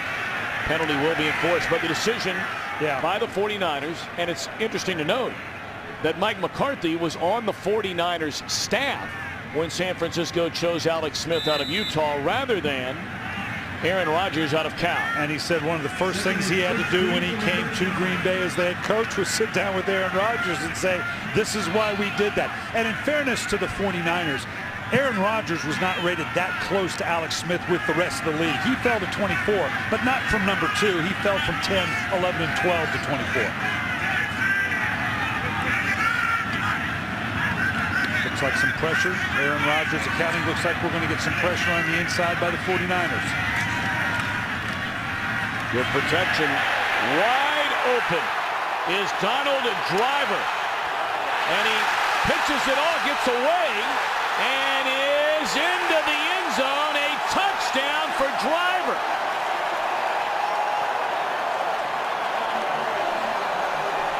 Here comes another Lambo. That looked like one of those plays out of the vintage 1929 film. Guys bouncing off one another. 61 yards. He's wearing the right uniform for it. The 49ers knew when they pressured they would be a little vulnerable. Aaron Rodgers, one of the top quarterbacks in the league versus pressure. You bring pressure, you better get home, or Aaron Rodgers is going to make you pay. How about that? Point after is good to make it a 21-13 game. It's been a tough year for Donald Driver. Their 3-time Pro Bowler, through injuries and all, finds the end zone. Donald Driver with his 4th touchdown reception of the year.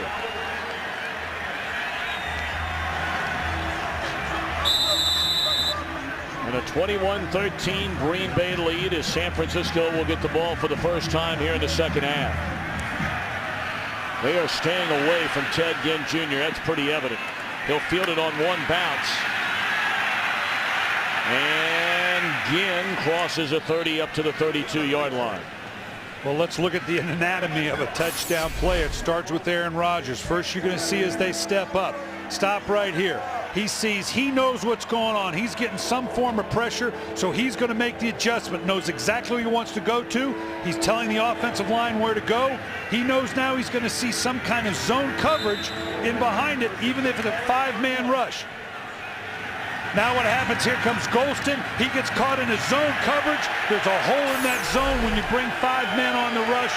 Aaron Rodgers took advantage of it for the score. First down carry to Anthony Dixon. He picks up 4 up to the 35-yard line. Now we'll see if San Francisco can withstand that punch. Well, we talk about it all the time, Tom, that body blow after body blow. We said that San Francisco had to start fast. We put up the numbers talking about how lopsided it is for the opponents of the Green Bay Packers. The Green Bay Packers scoring 73 points to their opponents 23 in the third quarter because it starts like that.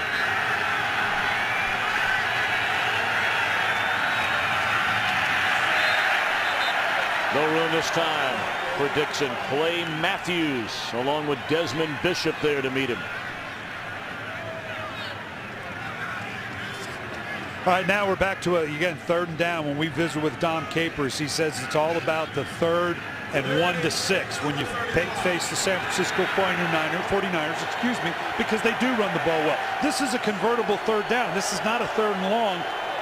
Troy Smith's got to do it either with an accurate throw or maybe even with his legs.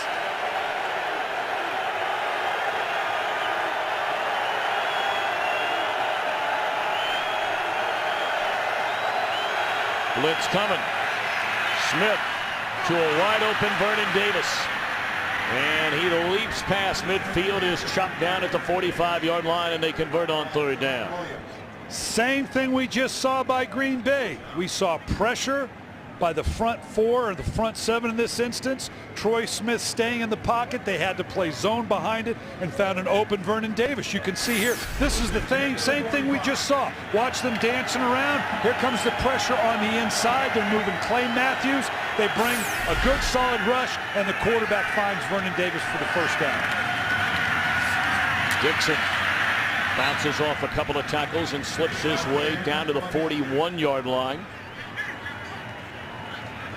The thing we're missing so far, Tom, that I'd like to see more of when you have a Frank Gore go down. Well, Brian Westbrook come in and he can pick up the rushing snaps. The problem is Gore is the leading receiver. But you know what? Brian Westbrook's pretty good at catching the ball. In 2007, he had 90 receptions. They should look to maybe get Westbrook a little involved in the passing game. He has 5 catches this entire year. Short drop. They get it to Delanie Walker. He has a 1st down. And he's out of bounds at the Green Bay 27-yard line. Here they just simply stack Delanie Walker on top of Vernon Davis. Vernon Davis goes deeper, so it's a quick outlet. I tell you what, I've not seen a lot of Delanie Walker for a 250-pound man. We already talked about it. He returns kick. This is a pretty nifty athlete for 250 pounds. We said possession has to equal points. They desperately need to keep up here with a touchdown, Tom. 1st down, they pitch it to Dixon. Looking for a block. He has a 1st down and then some to the 10-yard line. Morin Norris led the way. Morin Norris has been doing that for a long time.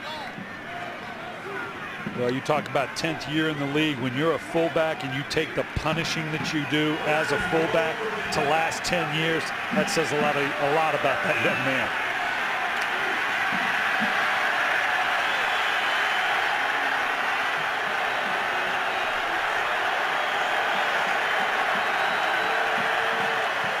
They come the other way on the pitch to Dixon. And good hard running to the 5. For those of you curious, he used to have his name pronounced Moran Norris, and this year is asked it's Moran Norris. Well, yeah, it goes. Want to get it right. That goes back to the old George Carlin. You can spell your name S-M-I-T-H and pronounce it Janowski if you want to. So whatever way he wants to call it, that's what we're going with.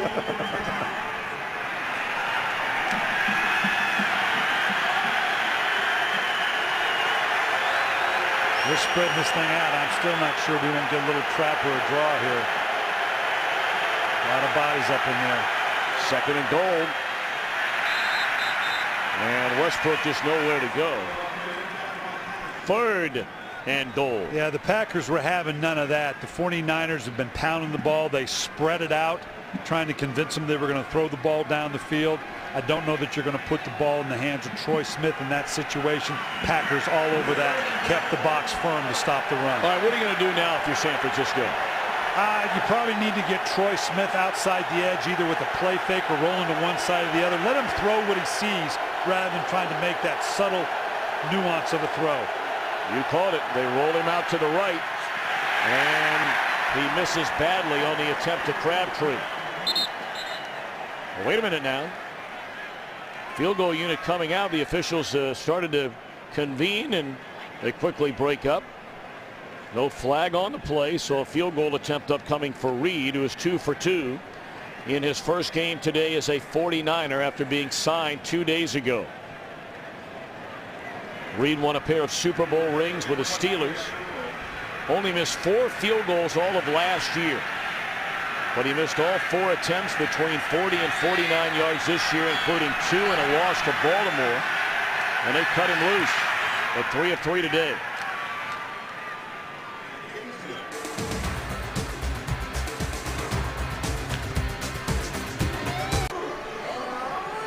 Pretty good answer right there. They wanted clearly 6, but they come away with 3 after the Green Bay 61-yard touchdown throw to Donald Driver. And it's a 5-point game. Well, in 10 plays, the 49ers here have shown they can make the big play. We've seen big plays down the field, a couple to Vernon Davis, but also to be able to orchestrate a drive with that balance of the run and the pass that we keep talking about. So Reed approaching. Wow. Fielded at the 28-yard line.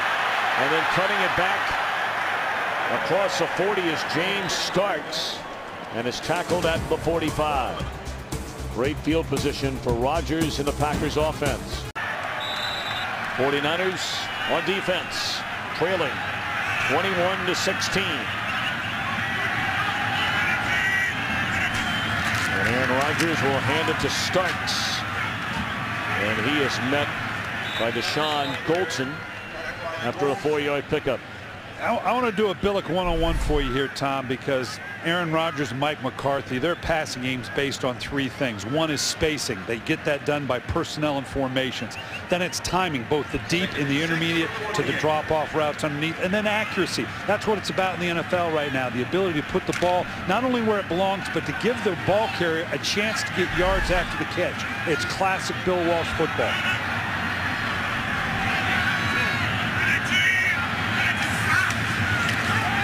Play action fake. And Rodgers is looking for Jennings and found him.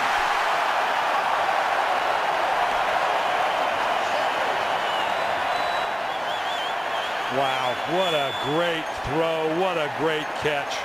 Spacing, timing, and accuracy. Get the field stretched out. You're going to see Jennings all the way down the field. Aaron Rodgers buys time with the play fake, a little double move, gets you the spacing, the timing for him, and then the accuracy. Can you make a more accurate throw down the field than that?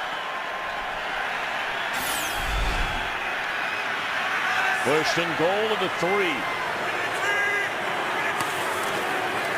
They're going to throw it. And Rodgers lost his footing. He was in heavy trouble anyway, being chased by Brooks. And that's tough going to the left as a quarterback. A little slippery down there. We've seen a couple guys go down, Tom, but he had no chance as he goes to the left. Always tough on a quarterback. Fullback didn't get the block, or the running back didn't get the block on the edge. He was trying to get outside the edge and throw the ball to the back of the end zone. Now they've backed themselves up.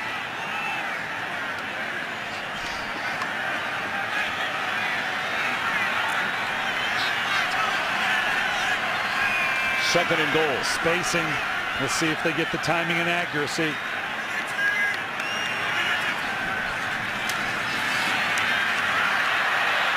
Rodgers escapes trouble. Still on his feet. And dropped at the 2 by Reggie Smith. He just avoided a major hit. Now, I want you to watch Aaron Rodgers. Go ahead and let it run here. And right at the top, I want you to watch his instincts. Right here, he knows he's going to climb. Stop right there. Look at the way he tucked the ball away right in there.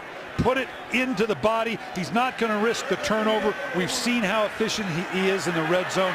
This is as complete a quarterback as there is in the NFL right now, doing all the little things. All right, well, they run it third and goal from just outside the 1. Nope. Your favorite play. No, that's not a jump ball. That's a touchdown. Your favorite play. Only fitting that Greg Jennings gets to have that touchdown. He was waiting for the DB was waiting for a quicker move.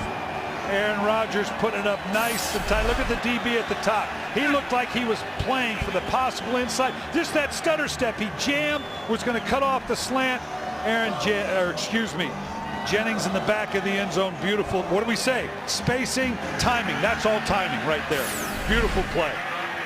Your favorite play in football. That is not the play we're talking about. Come on, there's a point after. I'm talking about that thing where they throw it in the air and it's like a jump ball. Either way. You could have caught that pass. Maybe. Either way, it's a touchdown. But you were a good receiver. Well, we don't know if he's the best, but he's undoubtedly the hottest receiver right now is Greg Jennings in the NFL. Last 7 games, a whopping 43 receptions, 8 touchdowns. That's doing it, man. Again, can San Francisco get off the mat? Long way to go in this one. Troy Smith looking down the field as a receiver, wide open Vernon Davis. And he finds him, and it's jarred loose. What a play made by Tramon Williams. Spacing, timing, and accuracy, Tom. They had the spacing. He got outside the coverage. Timing is what was just late enough. Should have been caught. A little bit late by Troy Smith. Accuracy couldn't have been much better. Boy, you can't lay it in there any better than that. And Davis just whipped. And they needed that desperately. Now you can't let that force you into a bad throw down the field now. Not at 2nd and 10. Get yourself a first down, start a new drive. Short drop. That one not where Walker could have done much with it had he caught it. 3rd and 10. And that's the subtlety of the accuracy I'm talking about with a quarterback like Troy Smith, Tom, in that this guy's a good young man. He's very smart. He's very athletic. But that accuracy, you hear it all the time coming from the college game to the pro game. The windows are much smaller. What do we say? You've got to give the receiver a chance to catch it and run. He can't turn back, reach down low. It's that little bit of accuracy right now that's missing from Troy Smith's game. Of course, that throw to Davis a minute ago is pretty good. Pretty accurate. Take the handoff on 3rd down and wide open down the sideline. And is he in bounds? Ted Ginn Jr. They're saying no. All right, this may warrant looking at. I'm not sure. Watch here now. Does he get the feet? And he clearly had control. Does that left foot come down? Now does the right foot come down? Nope, clearly out of bounds. Good call by the official on it. Had control through the catch. Just couldn't. Just 6 inches, Tom. It's a game of inches. He couldn't have been 6 inches from getting that foot in. It really is amazing. I mean, you hear people say it, and it sounds like Coach Speak, Brian. A lot of us, or at least I do, roll my eyes when I hear it all the time. But you look at this series, a drop ball by Davis, and then that play right there. Either one goes the 49ers' way, and things look a little bit different right now. Instead, it's Tramon Williams. Tackled to the 43-yard line. Spillman just able to trip him up. Well, Brian Billick, you're a big NASCAR guy. The season may be over, but Fox is already revving up for another exciting year. Begins February, the running of the Great American Race live from the Daytona International Speedway. The Daytona 500 February only on Fox. Yeah, I'm such a big NASCAR guy. I drove in here from Minneapolis. That was a fun 5-hour drive, I tell you. But I did not exceed the speed limit. I know you wouldn't.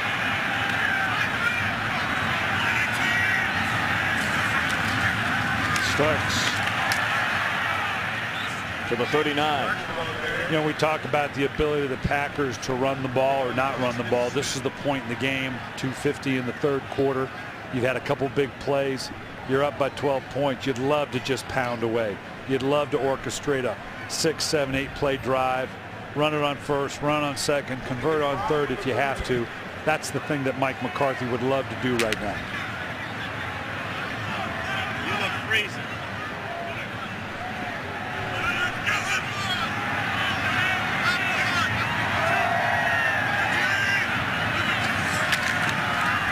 Jordy Nelson Isolated with Nate Clements, very close to another first down. And Aaron Rodgers, in talking with him, he said he went back to a book that he had read by Bill Walsh talking about, and Bill Walsh was fanatic about the accuracy. I see Bill Walsh in practice. Joe Montana throw a ball out to the flat to a back. Looked like a good ball, caught right in the hands, and Bill would get all over. No, I wanted a half a foot in front. I wanted to hit that lead glove, that lead hand. He was phobic about accuracy, and Aaron Rodgers understands the importance of it.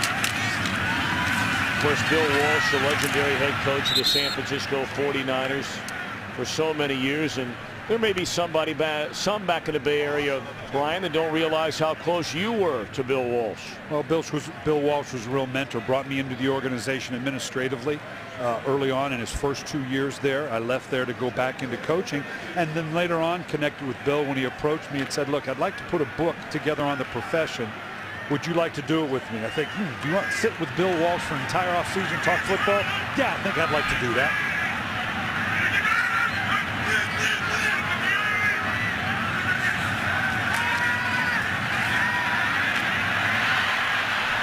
Pretty nifty footwork there by Brandon Jackson.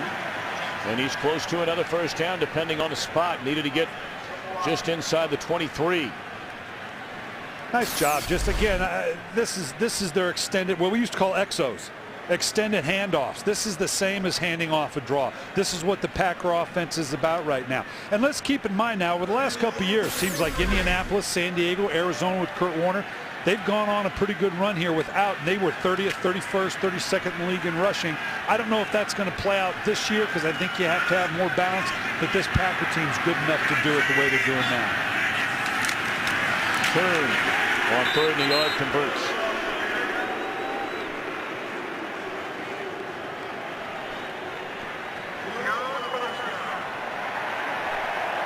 Now, right now, I started out this game talking about the offensive line. You need to establish itself, Tom. This is that area where they need to step up. You want to run the ball better? We can talk about the running back and losing Ryan Grant, but this offensive line has to take ownership of it. It's the end of the 3rd quarter. 28-16, Green Bay, and Fox NFL Sunday continues after a break from your local Fox station. So we begin the 4th, 28-16, Green Bay. And looking for more at the San Francisco 20. Brandon Jackson tackled by Takeo Spikes.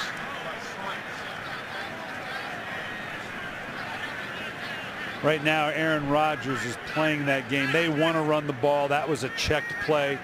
49ers giving them a defense that allowed them to get back into it. I can see Green Bay also expanding on their check system. Have a run, check to a run. Stay with the run, maybe go strong, maybe go weak, go inside, go outside, but kill your one run to the other. Get those runs generated in your offense.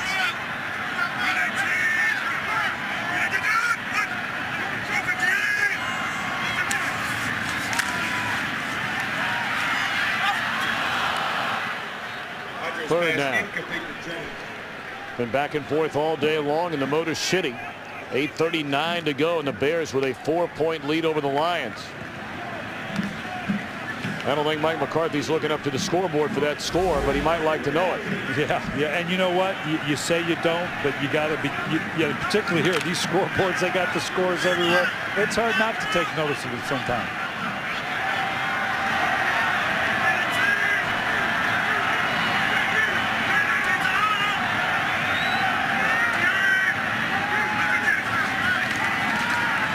Rodgers sacked.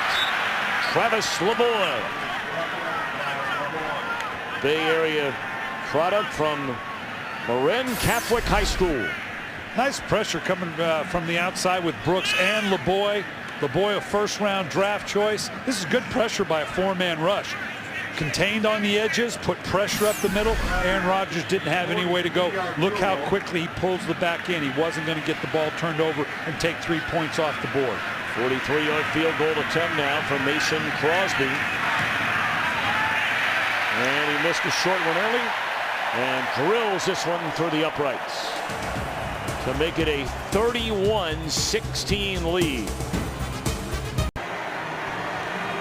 Brian Billick had his headgear out earlier. Where was that at? Why? I want a hat like that. They were selling those outside of a local establishment just yesterday. That'll be big on the Chesapeake. It's hunting season. I may not be here next week. I take that thing home. 31-16. And San Francisco needing to kick it into gear. And Ted Ginn Jr. has a different gear. And he's out close to midfield on the return. We're going to figure out which one Brian Billick should take home later. Look at that. There you go. It's a good look. Take a look at the leaders offensively. Troy Smith, just 7 out of 17, 171 yards, and a long touchdown to Vernon Davis.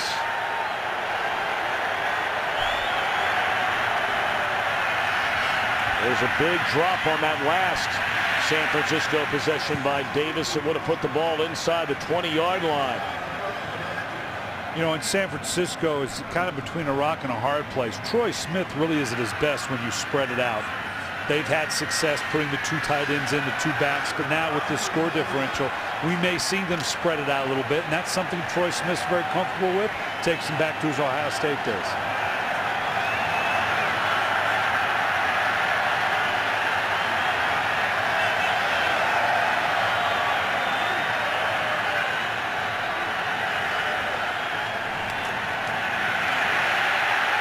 Smith gets it away.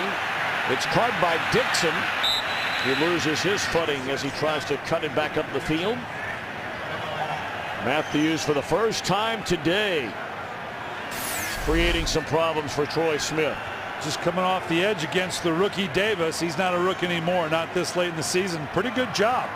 Troy Smith stepping up in the pocket, but nice job by the rookie tackle holding off Clay Matthews right now.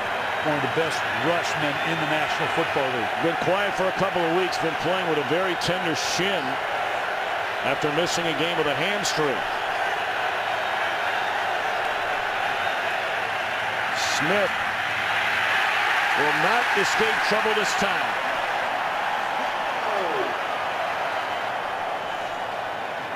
Well, you thinking about going forward here, Brian, with 12 minutes left? Yeah, you know, as good as obviously you can see Smith stepping up in the pocket, coming off that edge again, putting pressure, shoving the tackle back into it, blocking off the view, then that naturally gets that inside rush. He's looking to the right, doesn't feel the rush coming off the left side. Zombo with that Zorro move right there following the sack of Smith.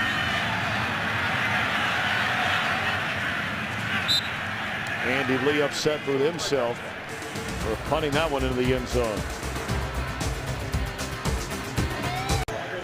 Green Bay with the football and a 31-16 lead. I think we're going to see a whole steady diet of James Starks here in the fourth quarter, perhaps, Brian Billick, to maybe find out what they have in this rookie out of Buffalo. Yeah, and they had the right front to get it done. Well, while we have a moment, let's check in with Curt Menefee back in Los Angeles for a game break. You were talking earlier about Mike McCarthy's scoreboard watching. He'll see the first place Bears get a touchdown. Brandon Manu Maliuna, his first touchdown reception in 2 years, put the Bears on top of the Lions with 3 minutes left, 24-20. Tom and Brian. Well, we'll keep an eye on that one. I know you will for us as well. Curt Menefee back in Los Angeles.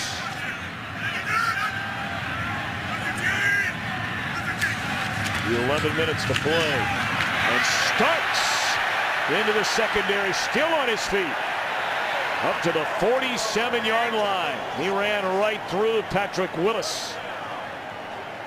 Nice job. Just a simple strong side zone play coming off the edge. We got a 6-man box, which means the number count favors the Green Bay Packers. I'm a little surprised San Francisco isn't trying to come down in here and build the box a little bit more. You can see this is the upright running style I mentioned.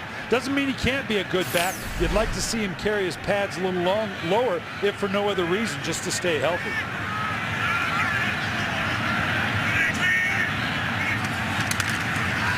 Kuhn, the up back, stopped by Spikes after a 3-yard gain.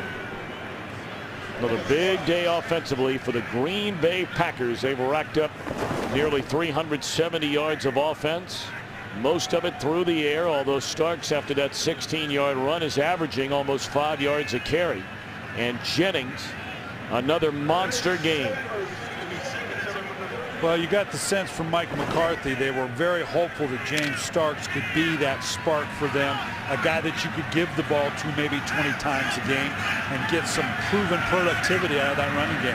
They're configured to keep running the ball right here. I can't begin to tell you how impressive Starks was.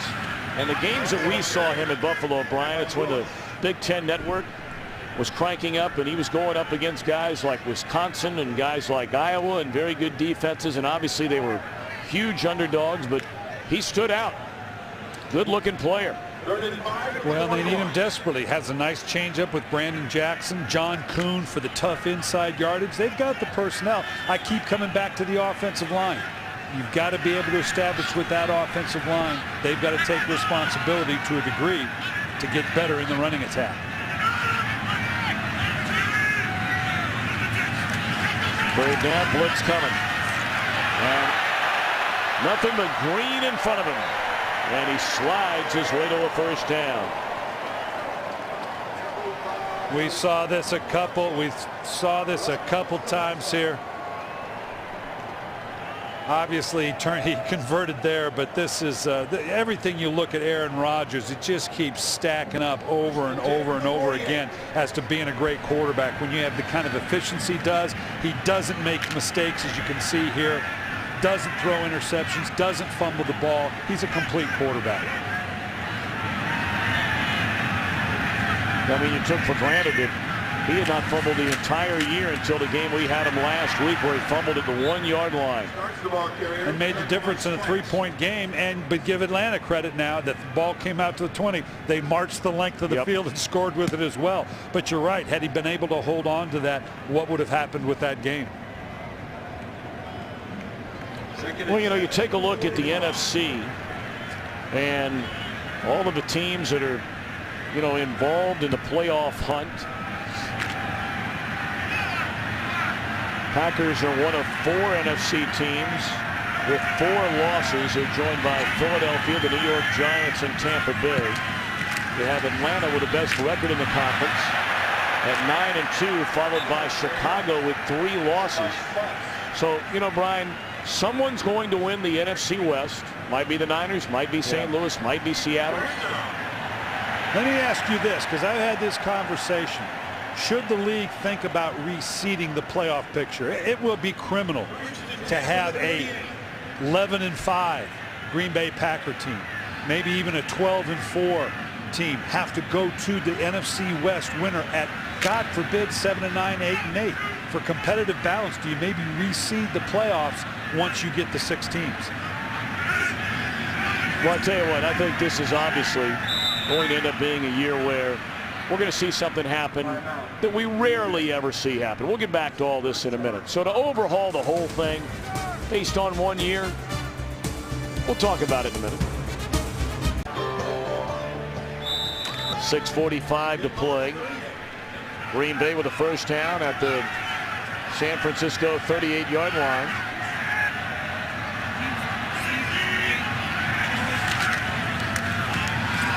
Brandon Jackson for a gain of 5. All right, let's take a look at the playoff picture here with a month to go in the season. You see the division leaders. We know about Atlanta, Chicago, 1 game better than Green Bay, Philadelphia. Although the Giants will go to 8-4 today, and then St. Louis. All right, wild card leaders right now. You saw them. New Orleans and the Giants in the hunt. Green Bay, Tampa Bay, and we include Seattle and San Francisco because they're still within striking distance of winning a divisional championship. And you brought up the question, Brian Billick, about should the NFL look into changing the rules in terms of reseeding before the playoffs begin, rather than giving a team, say this year from the NFC West, a home game. And it has been discussed. The argument against it is you don't want to diminish the value of the divisions. And I understand that. There needs to be the rivalry. You play twice within the division. But let's take the NFC West. someone's going to come out of that. God forbid 7-9, 8-8. All right, you've gotten your advantage by being in a poor division. You've gotten the advantage. You've maintained the division integrity. You get to go to the playoffs. But why should a 12-4 whomever go to an 8-8 winner of a division just because it's a bad division? You'll also increase the chances of people not sitting down at week 16, 17 because of the possible seeding. I think there's some positive byproducts here.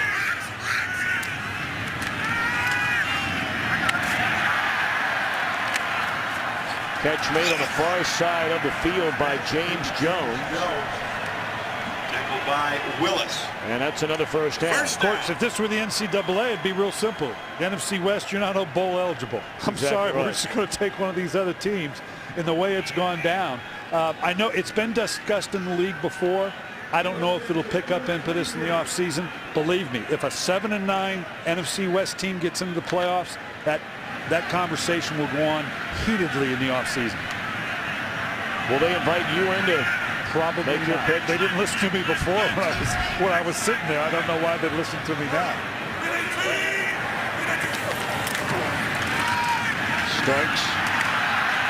Run out of bounds by Goldson. Clock stops, 4:25 to go.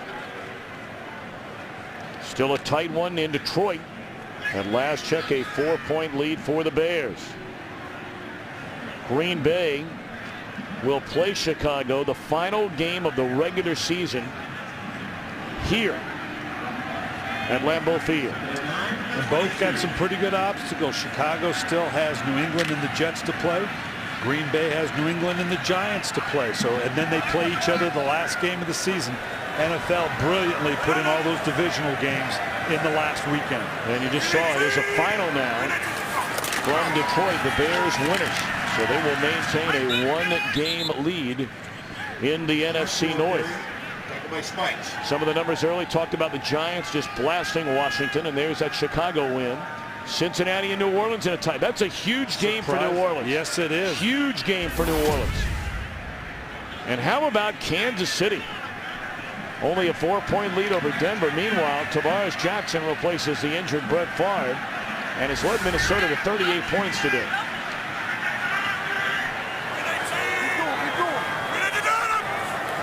Another freebie. And nearly intercepted back by Phillips Adams.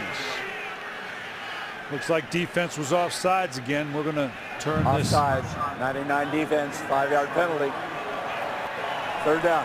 Towards a 3rd and 6 into a 3rd and 1 now. Let's see if Green Bay, up here comes that triple backfield. No, they're sending in the other tight ends as well.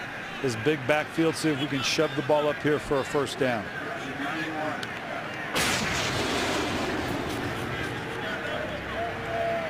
Brian, you were the man that talked Mike Singletary, or at least you were part of the conversation. You offered him a job after he had stepped away from playing. He wanted to raise his family. And once his family had grown up, you were the man that offered him a chance to get into coaching with the Baltimore Ravens. It's been a tough year for Mike. They went 8-8 last year.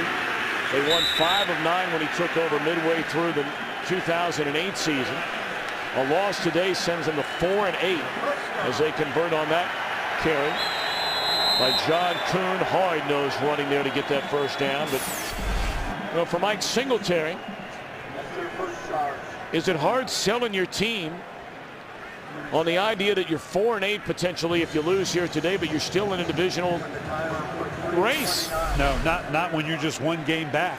We said it all along. Doesn't matter. It's all about the wins and losses. It's all about, can you get to the playoffs? Well, we're in a division that says we can be 4-7 and be only one game back. Players will hold on to hope for as long as you want to give them that option. Mike Singletary, the passion.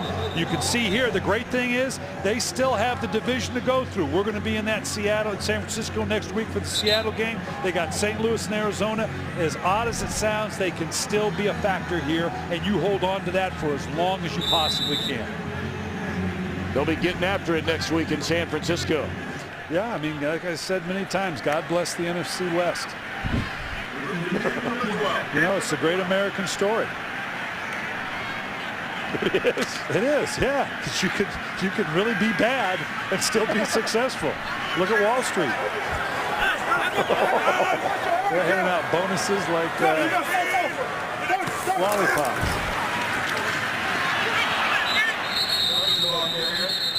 Well, on that note, let's send it back to Curt Menefee in Los Angeles for a game break.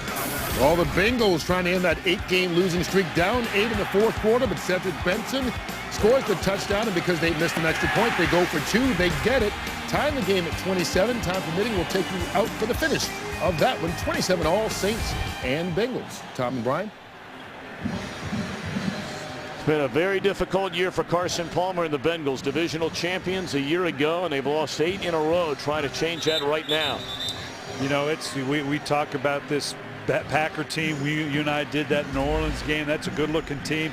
If that should go a certain way, you're going to see a darn good football team, whether it be a Philadelphia Eagles, the New York Giants, the Green Bay Packers, maybe those New Orleans Saints sitting home and not going to playoffs. That says a lot where we are as a league. That's an awful good football team. Then to see, again, an 8-8 NFC West team going into the playoffs. Alert, Scott.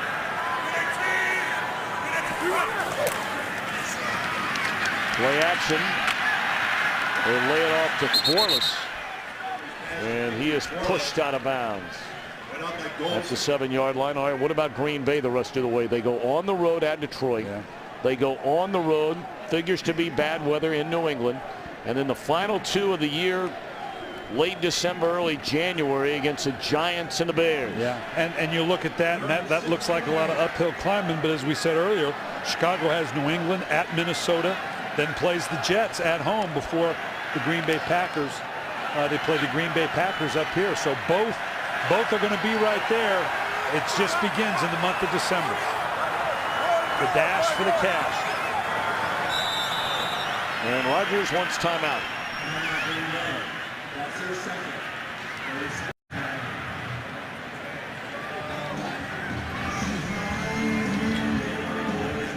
Well, Aaron Rodgers finishing out here. This is the way they wanted to finish. They wanted to run the ball.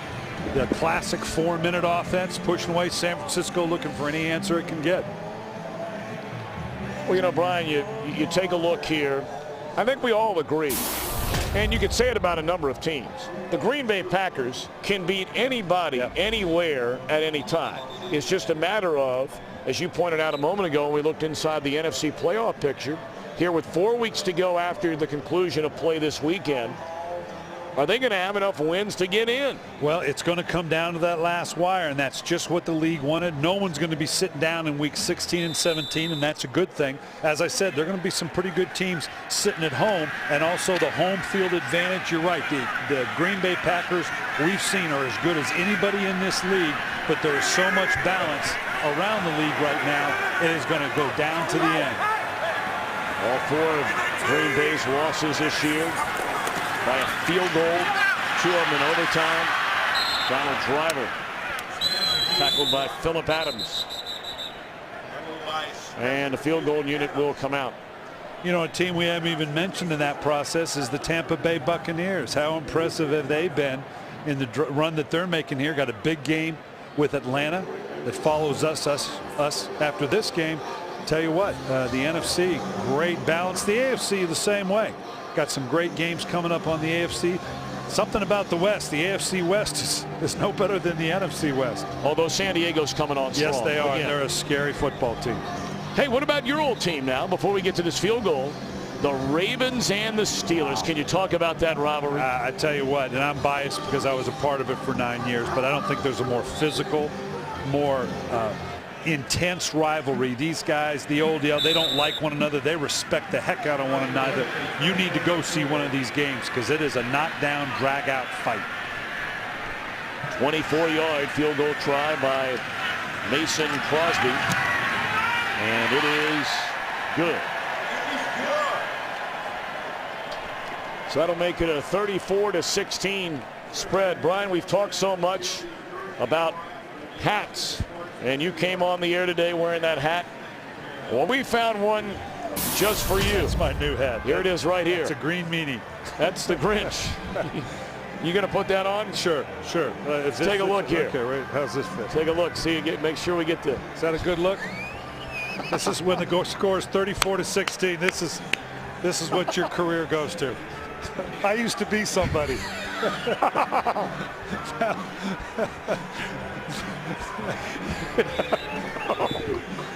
I got one of those this summer in Europe. My wife and I, a guy comes up and goes, "Didn't you used to be Brian Billick?" I go, "Well, evidently I did." I like the story better. Maybe you can share it with some of our audience about when you were at the U.S. Open in September. Oh, God. I was up in the cheap seats. I get my wife and my daughter to the good seats. I couldn't get an extra ticket. I'm up there with the beer drinkers and some guy at the top said, "Hey, what's the matter? Steve Bisciotti done paying you? You got to sit up here with us?" But he did buy me a beer. I did get a free beer out of it. Well, you're a very, very good sport. There aren't a lot of former Super Bowl winning head coaches that are going to go down there in the stands and put on hats like we were wearing earlier that's today. That's another thing. You know, I'm still a Super Bowl winning coach. There's nothing former about it. They didn't take it away from me. Yeah, I beg your pardon. There aren't many Super Bowl winning coaches, there you go, whether they be still head coaches. Those aren't time dated. They don't disappear after a period of time. You're right. I beg your pardon. But you have been a great sport. Well, how can you not in this atmosphere? We talked about before, Tom, when we did a game up here earlier, whether it's a Daytona 500, whether it's a Kentucky Derby, whether it's going to a Super Bowl. If you haven't come, if you consider yourself a football fan, you got to come up to Lambeau Field. You got to come up to Green Bay. Now, that chant you just heard, where they play that and then they respond with "Go Pack Go." This is no kidding. On a Saturday night, the night before the game, you can go into any number of restaurants, establishments, and the night will be going on, and then all of a sudden you'll hear that music strike up, and everybody in the room will start "Go Pack Go." And as a member of the Minnesota Vikings for 8 years and having to come here every year, I got to tell you, it just irritates the hell out of you. Because you stay down in Appleton and it's all over the place. I missed the games in Milwaukee. Those were fun when you were side by side with the two teams. That was something, wasn't it? That was an amazing thing to do. I got to tell you a story about that in a second.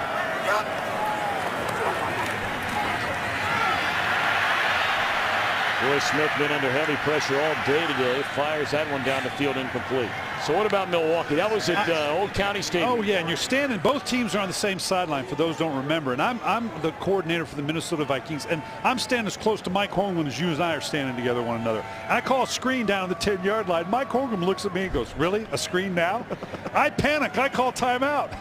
I go, "You wouldn't do that?" He goes, "Not down here." That's great stuff. Those were great times.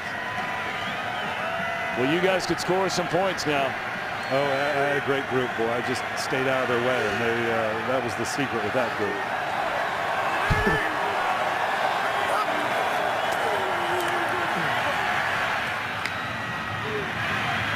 Catch made by Davis, the first down up to the 45. Well, Green Bay can feel good about this. I tell you what, as a coach, Mike McCarthy, his ability to get on his guys. Now, anytime you can win a game and still get on your guys, that's a good teaching moment, because they started out slow. They really weren't emotionally into it, and they've rebounded. They've played very, very well. They're going on the road to Detroit next week. Probably kind of the same atmosphere. You can't underestimate any opponent in the National Football League. Flag down, and pass is incomplete. Smith's pass incomplete to Ginn. Shields on the coverage.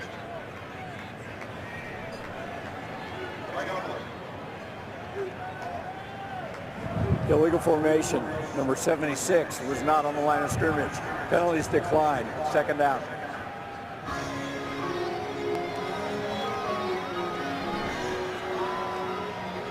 .211 to go, and Vernon Davis limping around on the sideline a little bit.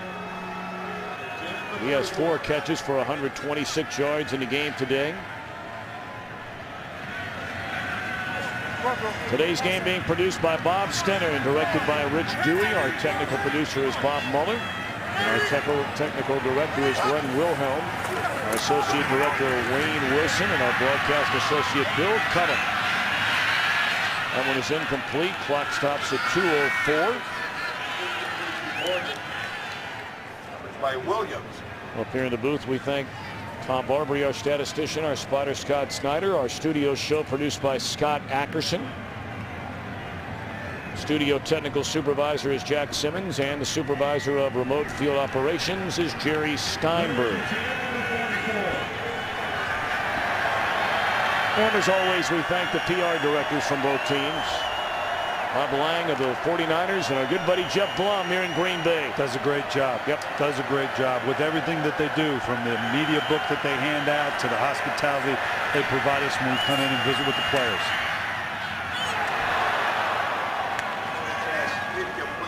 Pass incomplete.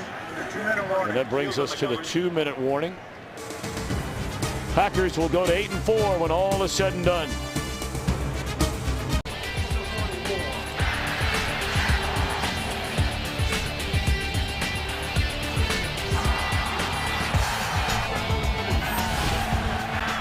Fourth down and 10 for the 49ers. Trailing 34-16. Smith will run it, and he will get the first down to the 40-yard line.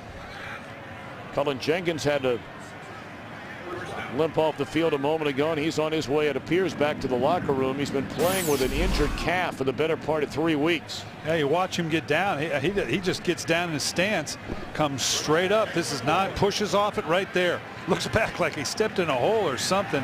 Just stretched that calf again. Boy, you hope that doesn't linger. It's one of those injuries that just keeps hanging around and all of a sudden reaches up and grabs you.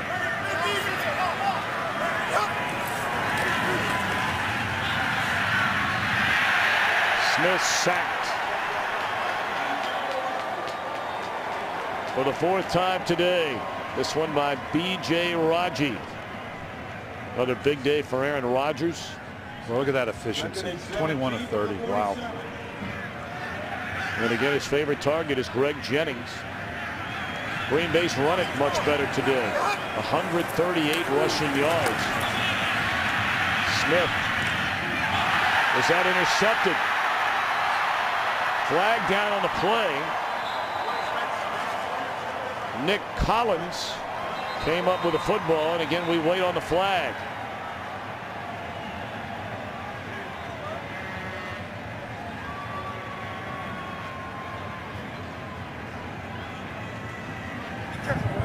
Illegal formation.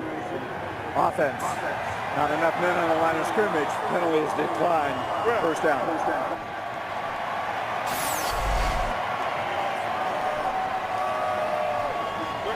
Well, the Packers now can come up and get in that favorite formation, victory formation, no timeouts by the 49ers. Just a great job getting his hands underneath it. Looks like he had it all the way, scooped it underneath. Packers now can get into that victory formation and finish out the clock. Well, the only safety in the NFL with more interceptions over the last 3 years than Nick Collins. Played safety for you in Baltimore, Ed Reed. Matt Flynn will finish things up at quarterback, replacing Aaron Rodgers. And this this is a booth replay with under 2 minutes. And we got time here. I'll get on my soapbox again, or I won't, because it sounds like we're going to go to a commercial. The soapbox is standing by. It's ready to go. Let's sell something first.